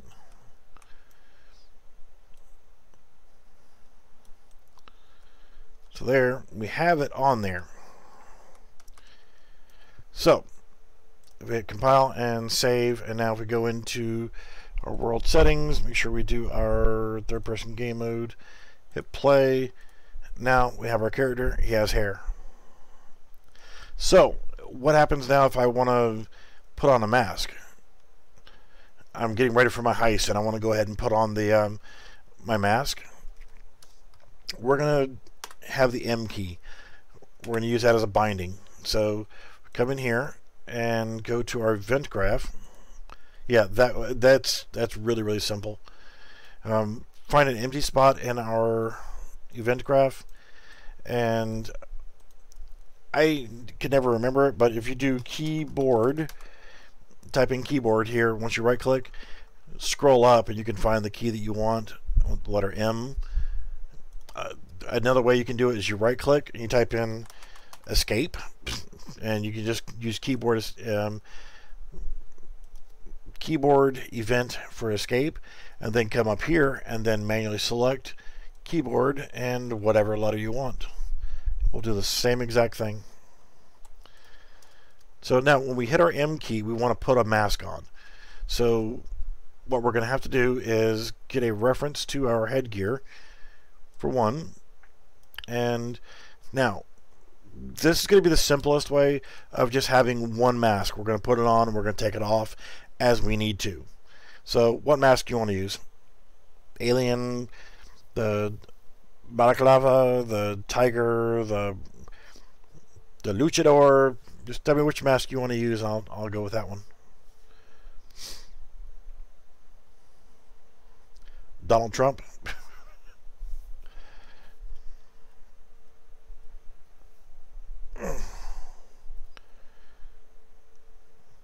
That clown mask, gas mask, mask with hat.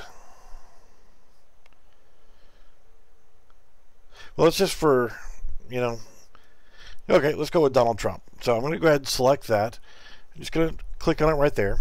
And go back to my player base here. And I'm going to go to, again, the mesh. And you got a headgear. So we can do this a couple different ways. We can actually add multiples on here. And we have this selected. We see we have the hair selected. We can actually scroll down to visible and turn that off, and we can just add them all down right here. This is the simple way, not the cleanest way, but I can just select the mesh and add component, Donald Trump mask, and okay, this is not the clean way. This is just going to get it done for a quick example. Go back to our viewport, and if we look, we got our Trump mask down here, and I need to do the same thing. I need to go to my parent socket and select head, and then I need to uncheck my real time is unchecked still. So now I want to rotate it and put it in position.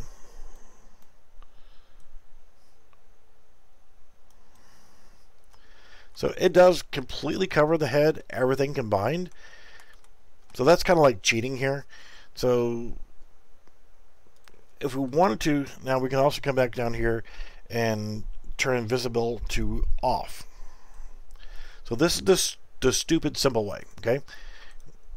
We'll go back to our event graph and headgear, and we'll get a reference to Trump, okay? This is not how I would end up doing it, but this is just how it'll work quickly. If all you need is one mask change, this will be fine.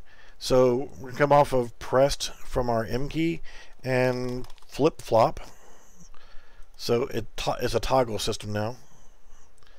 So when we hit M the first time, we want to do is grab a reference to our headgear, which let's actually change the name of that to, we could call that hair if we wanted to, but I'm going to go back and show you a different way in just a second here.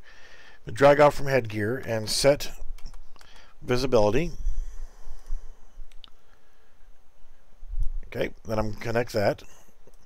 And then I'm going to come over here from Trump and set visibility. So remember, we told the Trump mask to not be visible. So what we want to do is now, when we hit it the first time, we're telling the hair to go away, and we're telling Trump mask to be visible. Control C, Control V, so I can copy and paste.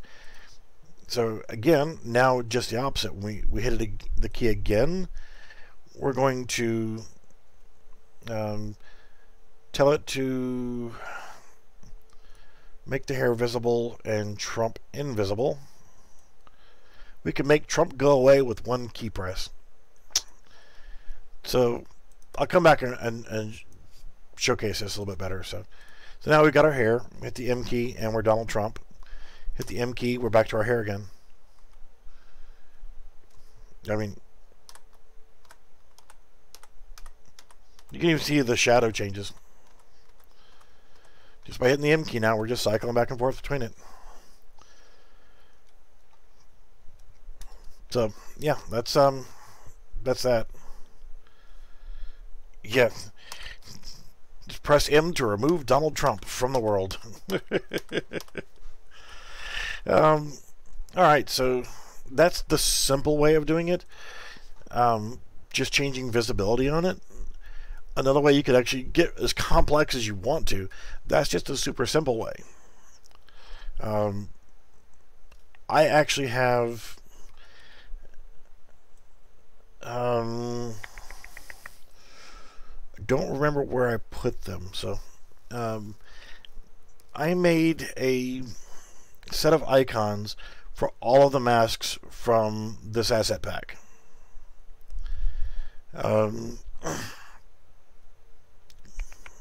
Don't remember where the hell I put it though. Would have to look for it. I made that for another project, so that I could actually come in and have that. So instead of, I actually had a menu set up to where you open up the menu and it had a screenshot or a little small icon for every single solitary one of these masks, and you could, it was a vendor that you could actually buy the masks from, and then it saved it to your character. So when you hit your M key to put on your mask, then it did it that way. So another way we can do it here, let's go ahead and I'm going to do it a little bit different. Yeah, I need to look at that one again. I haven't messed with this simple stuff in a while. So just deleted everything that I just did, and let's get rid of Trump, and we'll leave the flip-flop in here. Our headgear. Now, our headgear is just our hair for right now. So we have nothing. M key no longer does anything whatsoever. We have hair, which is cool, right? So let's see how bad this works out. This will work sometimes, but you might have to do some adjustments to the location of where the masks go to. So if we want to do, well, let's see what it looks like with a woman's hair. So let's hair woman. Well, it looks like a woman now with woman hair. So we can scroll through here and check the different masks by selecting the headgear and changing them in here.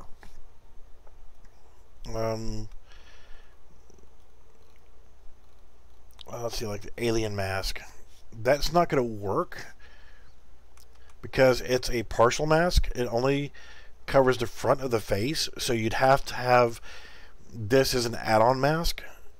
You'd have to have the hair visible and this visible. So that one wouldn't work as good, but you can change it to the balaclava. You can change it to whatever mask you want. But we can actually go through and let's actually change the hair back. Here, man. So this is our normal hair, right? What we can do is from here, let's get a reference to our headgear, and we need to, and this is a static mesh, right? So if you look at our headgear, it's an actual static mesh. So if we drag out from headgear and select set static mesh. Now, when we hit M the first time, we're going to set our static mesh to which one? So we're going to set our static mesh now to, let's keep it simple. We'll go from the man hair to the woman hair. So I'll type in woman hair woman right there. So now the same thing. If I Control C, Control V, when we hit M the second time, we want it to go from the woman hair to the man hair.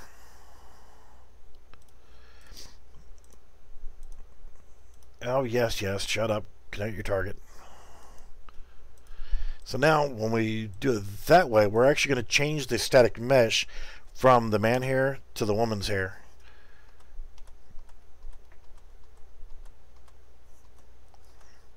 So we're actually changing the physical static mesh.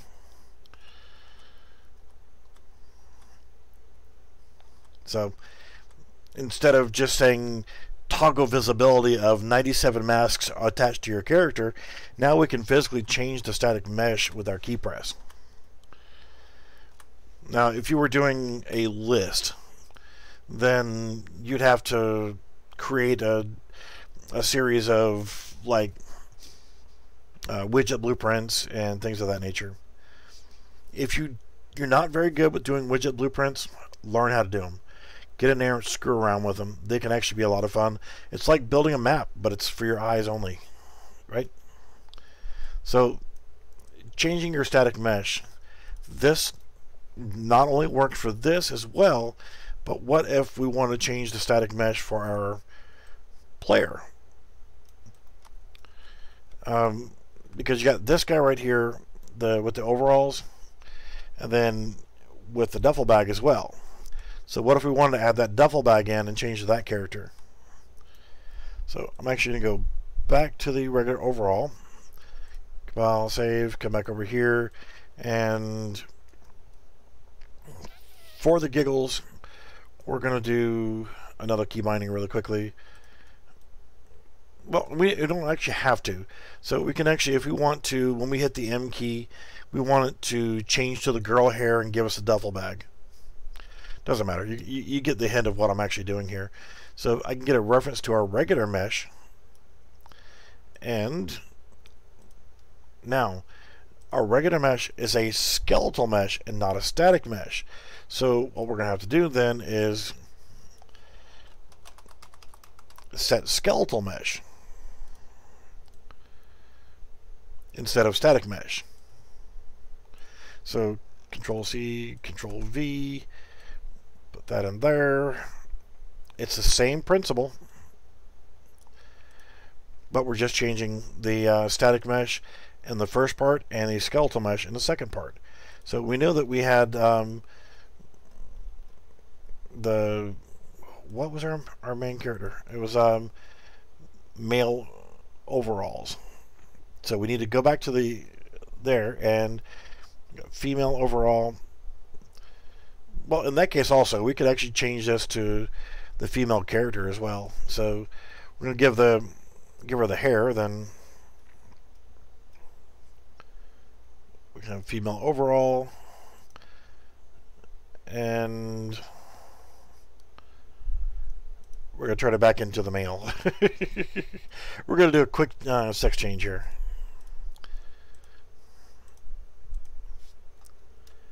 Oh, they're so much easier. Blueprints are easy. So we hit our M key, and now we're a woman. Sex change operation at the press of a key. So, yeah. If I actually want to change to a different, like say, if I wanted it to change to the female with the duffel bag as well, then I just do that. So now we hit play. See our character. It's a guy, no duffel bag. The M key. Now she got a duffel bag, and it's a she instead of a he. Be the same thing if we just wanted it to be the female character or the male character or whatever. That's just how you use a key press to change your static meshes and your skeletal meshes of your character. It's super, super, super easy. It's like this was just changing the hair. This was changing the actual static mesh of the character. We could actually even change it over to female shirt.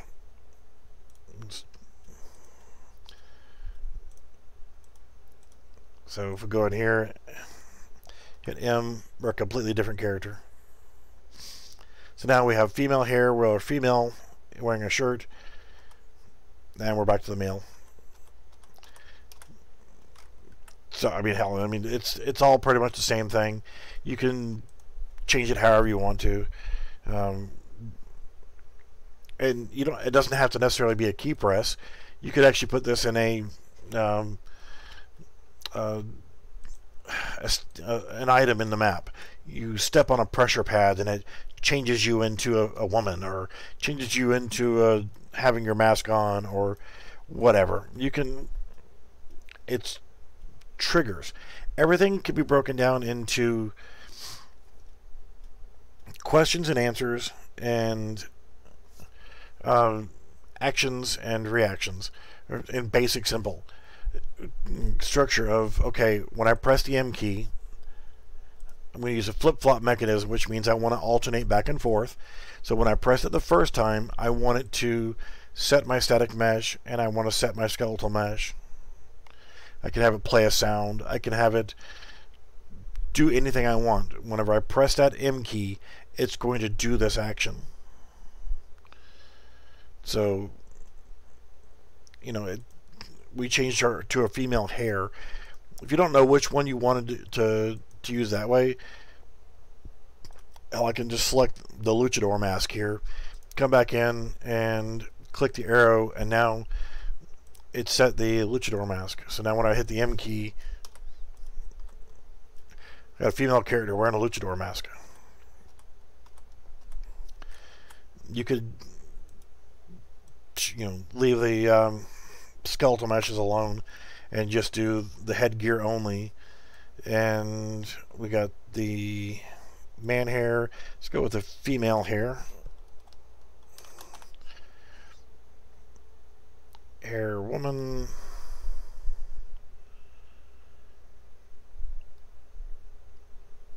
Yeah, it's the same basic principle. You're working with triggers. It's a little different in that, but it's a lot easier in this, if you ask me. So we're going to put on our mask. So now we're going to go do a heist. We want to put our mask on. Get done with our heist. We can take our mask off. And we got girl hair. I want man hair. Hair. Sorry. So we go back to the original hair that we had before. So now we're walking around. Everything's good to go. We're going to do our heist. Let's put our mask on. Go do our heist and edit again.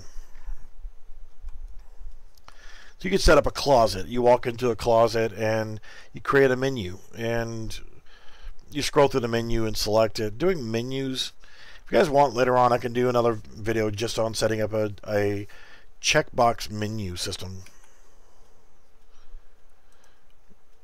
You know, ignoring our player for right now, a checkbox menu system. Essentially, if you look like in my regular menu for my regular multiplayer system, let's minimize all this other stuff so I don't have too much open at once. And let's save all. So we'll go to this, and it doesn't really matter. I can just do it this way. Regular main menu. This is a button. This is a button, and all I've done is made the background invisible until I mouse over it, and then I just change the color. Setting up menus will help you to direct your players to different things, or changing options or whatever. So when you're setting up your character, you could actually set up your character to appear in the main part of the screen. And as you're changing your options, you can actually go through, and when you select the Luchador mask or the Donald Trump mask or whatever, then you'll physically see it on the screen in front of you. It's all done in widgets. So when you're creating a widget, there's your particle systems right there. You can use that to work with your cascades and what have yous.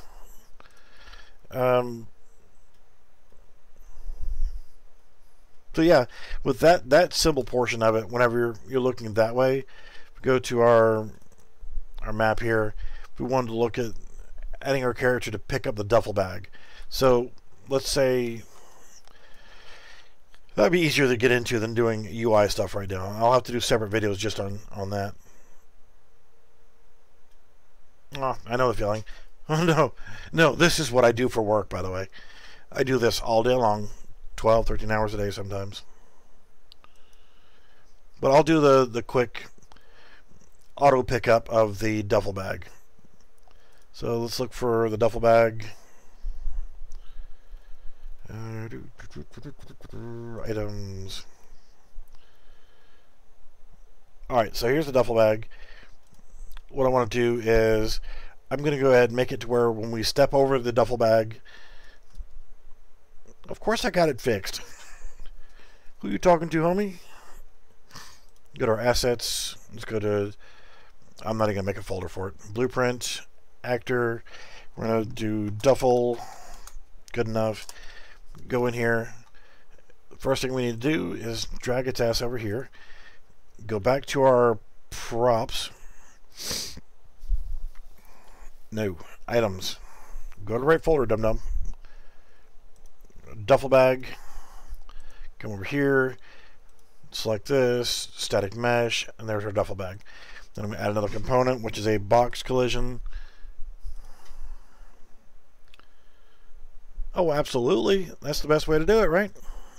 So get our box collision. I'm going to move this up a little bit. So now when we walk over our box collision, we want it to make the box, the bag go away. So let's go to our event graph, and next thing we want to delete everything out of here. We don't need none of your junk. So we'll right click on box collision, add event, on component, begin overlap. From our other actor, we want to drag off and say cast to third person character. In my case, it's player base. That's my third person character. And then as that, we want to, we're going to have to go into our character and add a variable too. So character, player, blueprints, player base. So here's what we're doing here is we don't need to change our static mesh anymore. We need to, oh no, we can leave that alone. We just need to add a variable in here to has duffel. Good enough. Compile, save. Then we'll come back over here to our duffel bag. We need to, as player base, when we overlap this box, we're going to set has duffel to true. And then we want to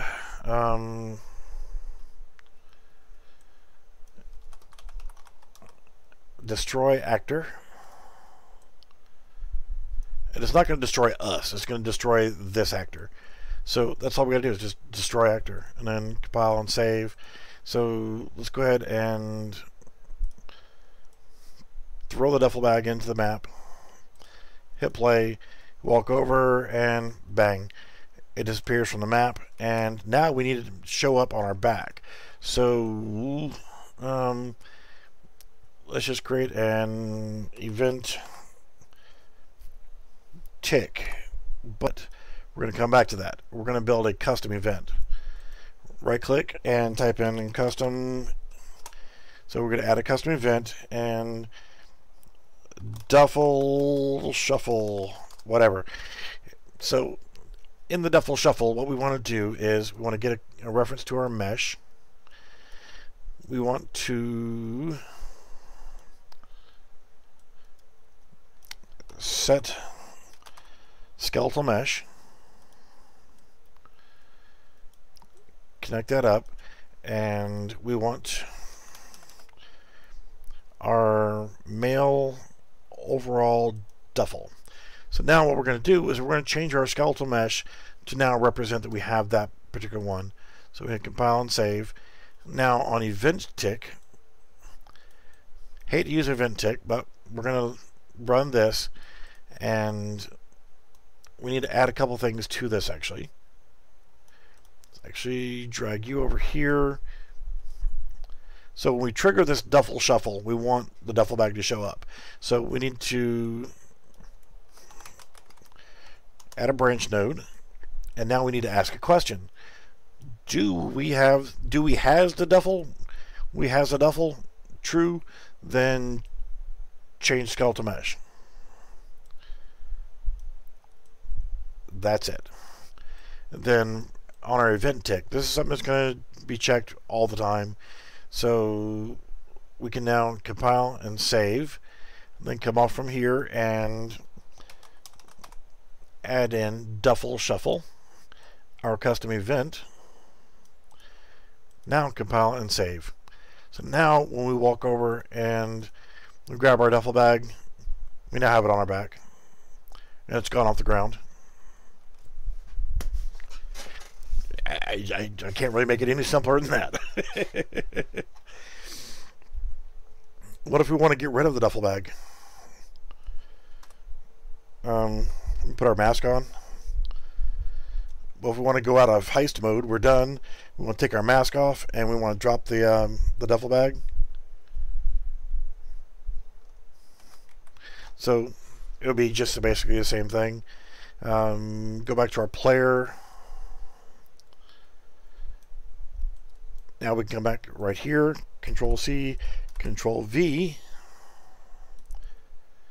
and we're going to set has duffel to false during this event. But now we can go back over here and we want the male overall. We want to go back to our original mesh. Yes, yes, kiss my scrottles. Compile and save. It is 4:30 in the morning. So now, if we don't have the duffel bag, then it's going to set us back to our original again. So let's create another custom event this way. Duffel shuffle still going to handle all that. So let's do a keyboard, and we're going to hit the I don't care. V for Victor. V for victory. We've conquered the bank. All we got to do now is hold down the alternate key, left click, drag has duffel. It gives us a set node. We press the V key. We're setting has duffel to false. We no longer has a duffel.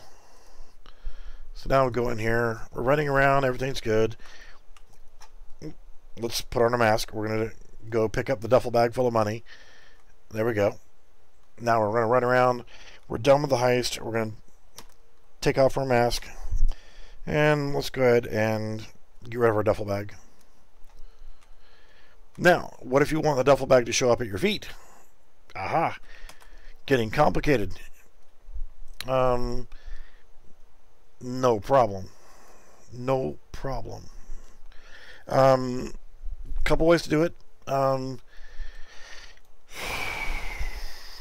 Let's go with spawn actor from class, we want to spawn transform. We're going to come back to this. So we don't actually have a blueprint for the duffel bag. So we're going to have to create one for that. Spawn transform. We can make transform. And let's go ahead and grab this and move it. So we have a little bit more room to work with. So we make our transform. We need to get a location of where we're going to do this. So we can actually just get a reference to our mesh and get our world location. So now we're just going to tell it to drop it where we're standing. We don't care about the rotation or anything else. At this point, we would actually have to make a. We do have one. We have it. It's called duffel.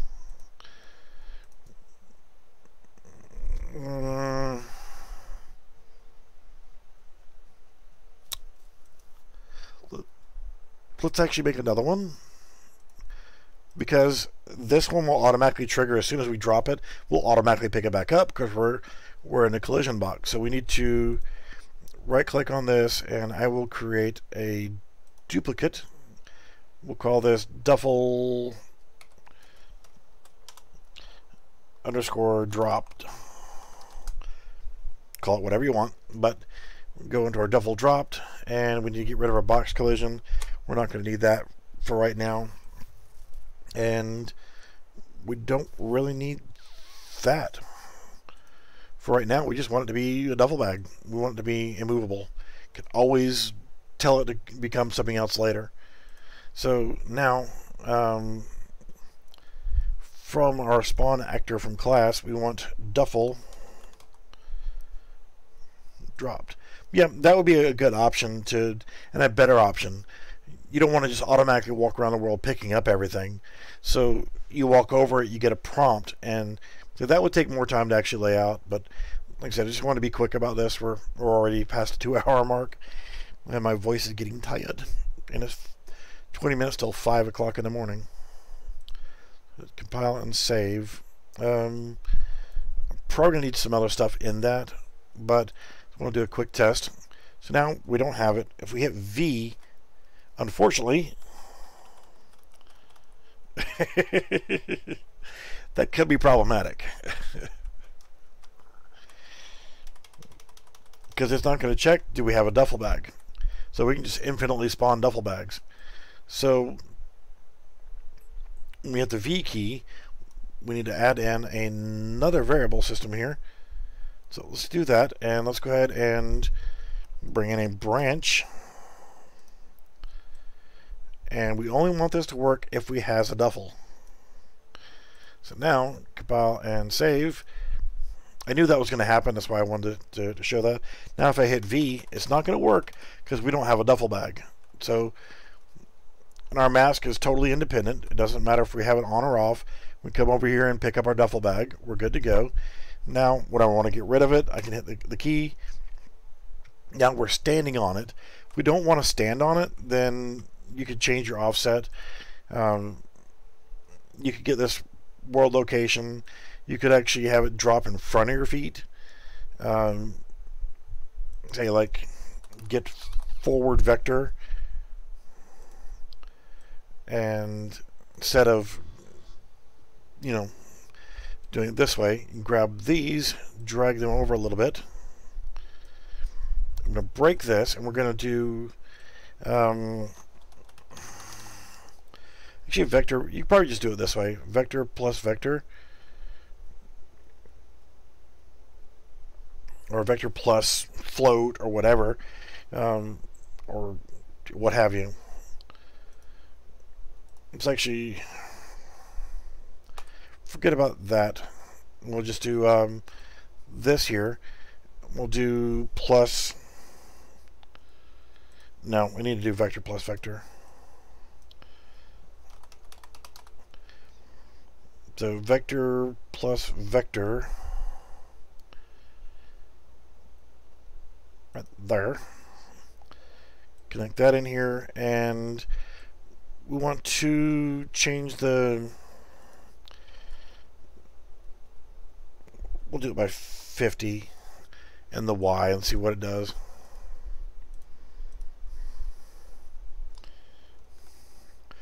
There, it puts it down next to us. So if you wanted that to become usable again, you could always go back in here and, you know, tell it to where whenever it's duffel dropped, it then, same thing with the duffel bag. If you want to just drop the duffel bag, and you could set up variables, stuff like that. But this is just quick and easy. Run over. Okay, now I got the duffel bag. I want to get rid of it. And see, it's going to put it behind me. It's always going to use the X, Y, Z. You could always set it to get your forward vector and do it that way. So it'll always put it in front of you, or you could tell to always put it to your left, or always to your right, or what have you. So now we have a useless duffel bag. We can't use it anymore. It's just on the screen. One more quick thing, and what if we want our duffel bag to respawn? Yeah, we want it to respawn. So if we're here playing, and we'll say that this is actually, well, hell, let's just change it. Instead of it being a duffel bag, let's make it into a weapons pickup, whatever. If there's an AK-47 laying on the ground. So let's look at our duffel bag. Let's go over here, and we're going to make it into an AK-47. So now it's an AK-47 on the ground. It's not a duffel bag. But again, you get the picture. So now that's that. Go in here. Hey, look, there's an AK on the ground. Walk over, you pick it up, and of course you got a duffel bag. You'd have to actually change other stuff around so that it showed up correctly as it being a weapon. But now if I hit V, it's going to put down a duffel bag. It'd be the same thing if we wanted to do the duffel drop. Tell that to be the bandit. Excuse me. So same thing, you know, we're just saying, hey, it doesn't matter what you're telling it to be. In this case, it was because we wanted to do the duffel bag pickup. So now we come over here. We've picked up the AK. Now we can hit V and drop it on the ground and keep on running.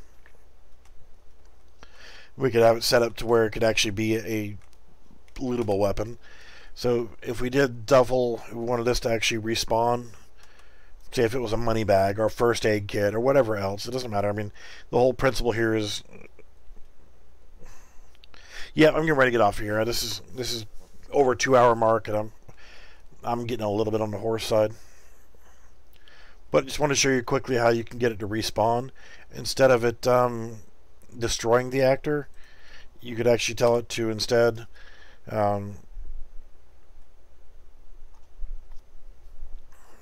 well,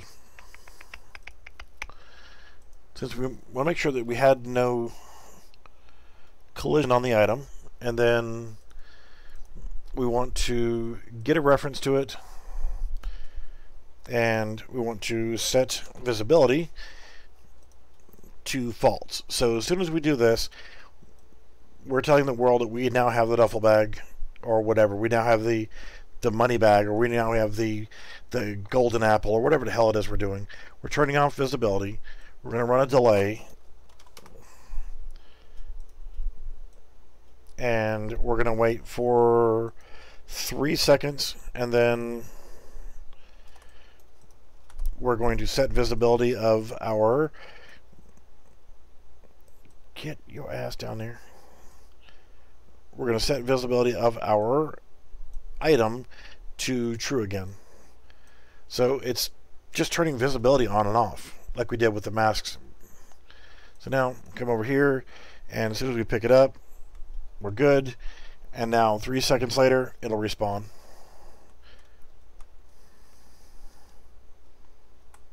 So actually pick it up a little bit so it's more visible. So, cool. It triggered an event, it added it to us, and now we can come over here and pick it up anytime we want to. And it'll respawn every 3 seconds. So, that's your options on it. Alright guys, I'm going to get out of here. I will be on Discord for a few more minutes, but I'm going to get ready to get out of here. I'm going to end the stream, but you guys got questions about these Cinti Studio assets and how to do simple things like that, or start getting them more complex, then let me know. That's what I have the Discord for. And I can open project and go back over to... I'm going to open up this project really quickly, because I'm working with a survival template, and I've started incorporating some of the Cinti Studios assets in with it, and it's going to be a huge project. It's going to have a lot of stuff in it, and then the menu stuff and whatnot.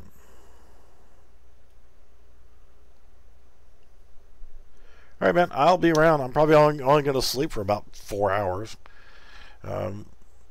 It's about all I get anymore. 4 or 5 hours at a time. Let's see here. Retro.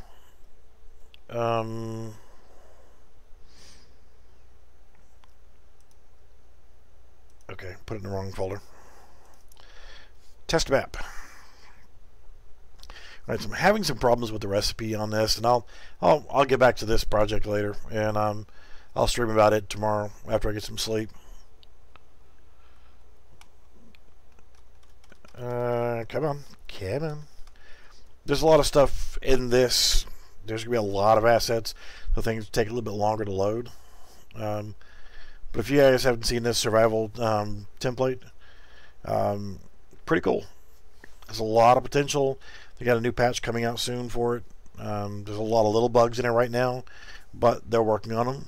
So I'll not be as hypercritical. Come on, damn you, load. I want us to get done. So with the survival template, it adds crafting and building. You can build walls and stuff like that. Just to simplify what I'm actually doing here. Yeah, it's in the asset store. It's called what is it called?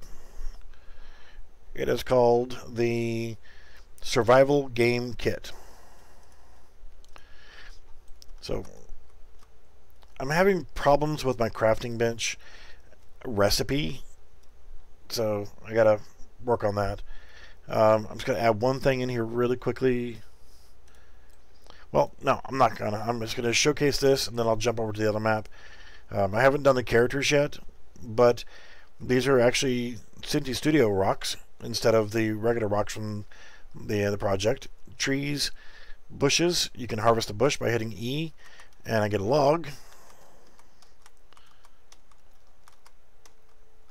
So now I've done that, and I can actually hit tab, and I want to make a wooden axe, and it's now crafting.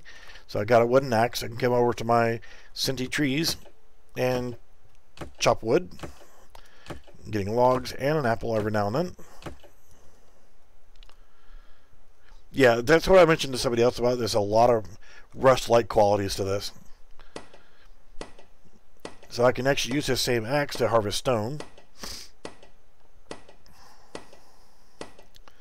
So now I can actually also come over here and go into my crafting menu, and I can make a campfire. I can make I need a crafting bench for the furnace, but I actually added the crafting bench in this because there was no recipe for it. So now I can grab this campfire and hit the 2 key, drop that down. This does have weapon systems and replicated, and everything works pretty good. So yeah, you can actually sit here and build a campfire. You can go to your crafting bench, and you can actually craft a metal bed, cardboard armor, which pretty cool. It's well worth checking out. I believe it was what, $50. Go to the right map, dum-dum. The demo map, and I'll show this, and then I'm getting out of here. Yes, I am. That's what I was showing just then. Was I'd already started converting Synty Studio assets into this project. So instead of these trees and these rocks and those bushes, I'm going to be using stuff from the Nature Pack and from other Synty Studio assets. So we hit play, and as you walk around, you can see you've got campfire, a furnace, bed, crafting bench, random item spawners, storage chest. We got a hunger, a thirst system, health system, stamina, armor, weapons, ammunition. You can customize your weapons. So if I grab this M4, and I'm going to grab the 5.56 ammo and go to my inventory. I got boxes of ammo. I got to open those. And I changed the stack size to where you can stack them in 100. And I changed the descriptions because the descriptions were garbage. And grab a red dot scope and a silencer. Nope, but I will be adding an NPC system in as I go. So I come over here, and I got my M4. I can grab, and you can also change the stock on this gun too, but I'm going to be changing out that gun. So I'm going to add a silencer, and I'm going to add the scope. Now when I bring up my weapon, I can hit the V key to go into first person view, and I can right click to go into aim mode, hit R to reload, semi-automatic, hit the B key, change my rate of fire, and there's even a burst mode. So you hit the 1 key to change back out of that, and quickly I'm going to pick up 99 logs and 99 stone, and let's go ahead and change back to third person view, grab a large backpack. Very Rust and DayZ system. I didn't make it. I will be doing some tweaks and stuff. There's a new patch for it coming soon too. I'm not a fan of this. You actually have to have the blueprint, and you have to equip the blueprint. So I'll see if I can come up with a different method for this. But you hit the F key. Let's build a wooden foundation, and they snap together. All like most building games. On F, let's put a door frame up. Let's put a window, and let's put regular wall. Let's go ahead and put up an L-shaped stair, and I'm going to go back and do. You can see that it automatically puts the outside out and the inside in. The only time that could be a problem is when you're actually like building like a wall right here. I don't want to have to jump right there, so I'm going to do this. And now I can come over here, and let's quickly throw on the second floor stuff. Well, this is cool. It can also add in a door, and I can add in shutters for the windows. Now, something else you can do is I'm going to come over here, and I'm going to grab a repair hammer. So I can come over here to my buildings, and I can equip my hammer, hold down the Q key, and actually select upgrade. I upgraded since I have stone. I upgraded to a stone door frame, and I can upgrade all of my stuff to that.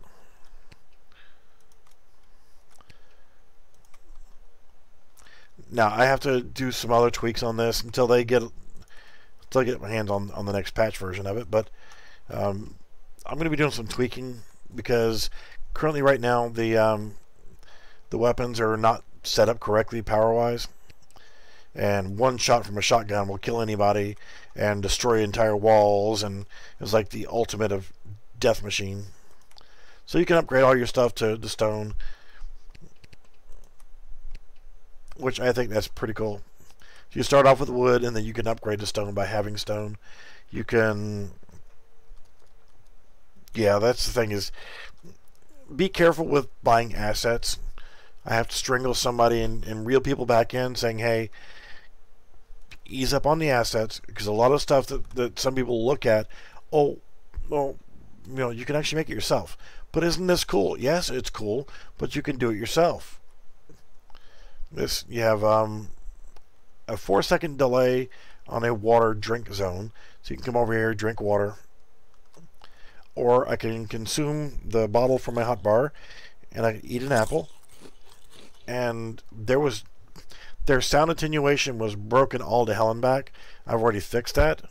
So now you don't hear each other chewing and eating and crap across the map.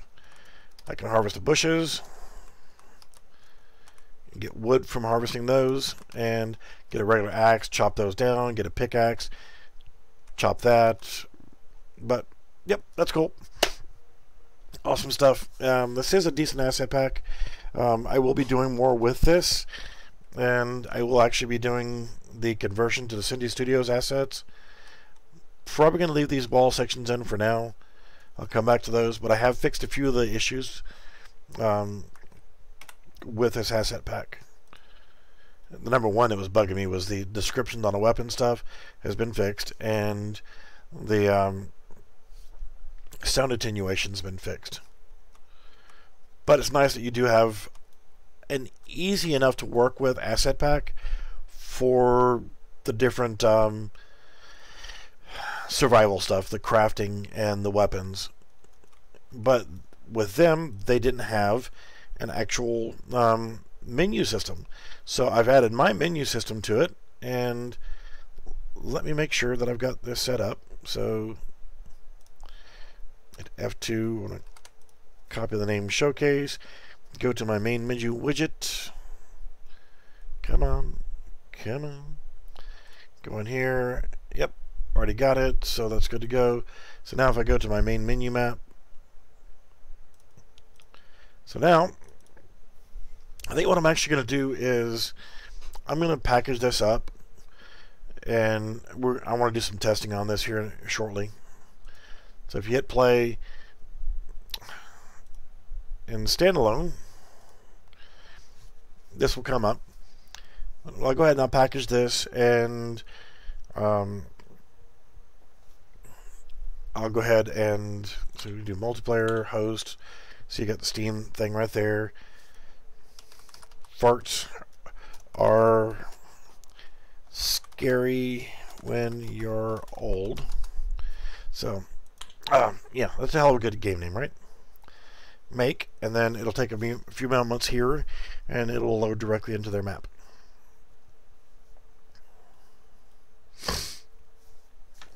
So it takes longer to load like this than it does when you actually have it packaged up and running. So yeah, just bear with us.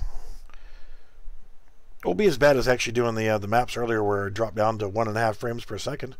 That was awesome.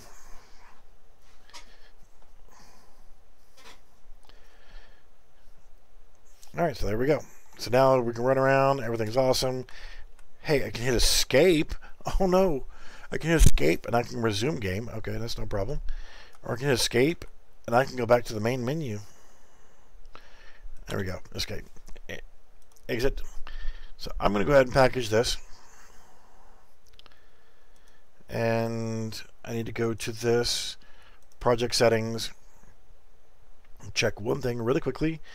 Packaging, scroll down to my maps. Alright, I've already got it set up for my menu map and Showcase. That's lovely. Actually, do one more thing. Project settings.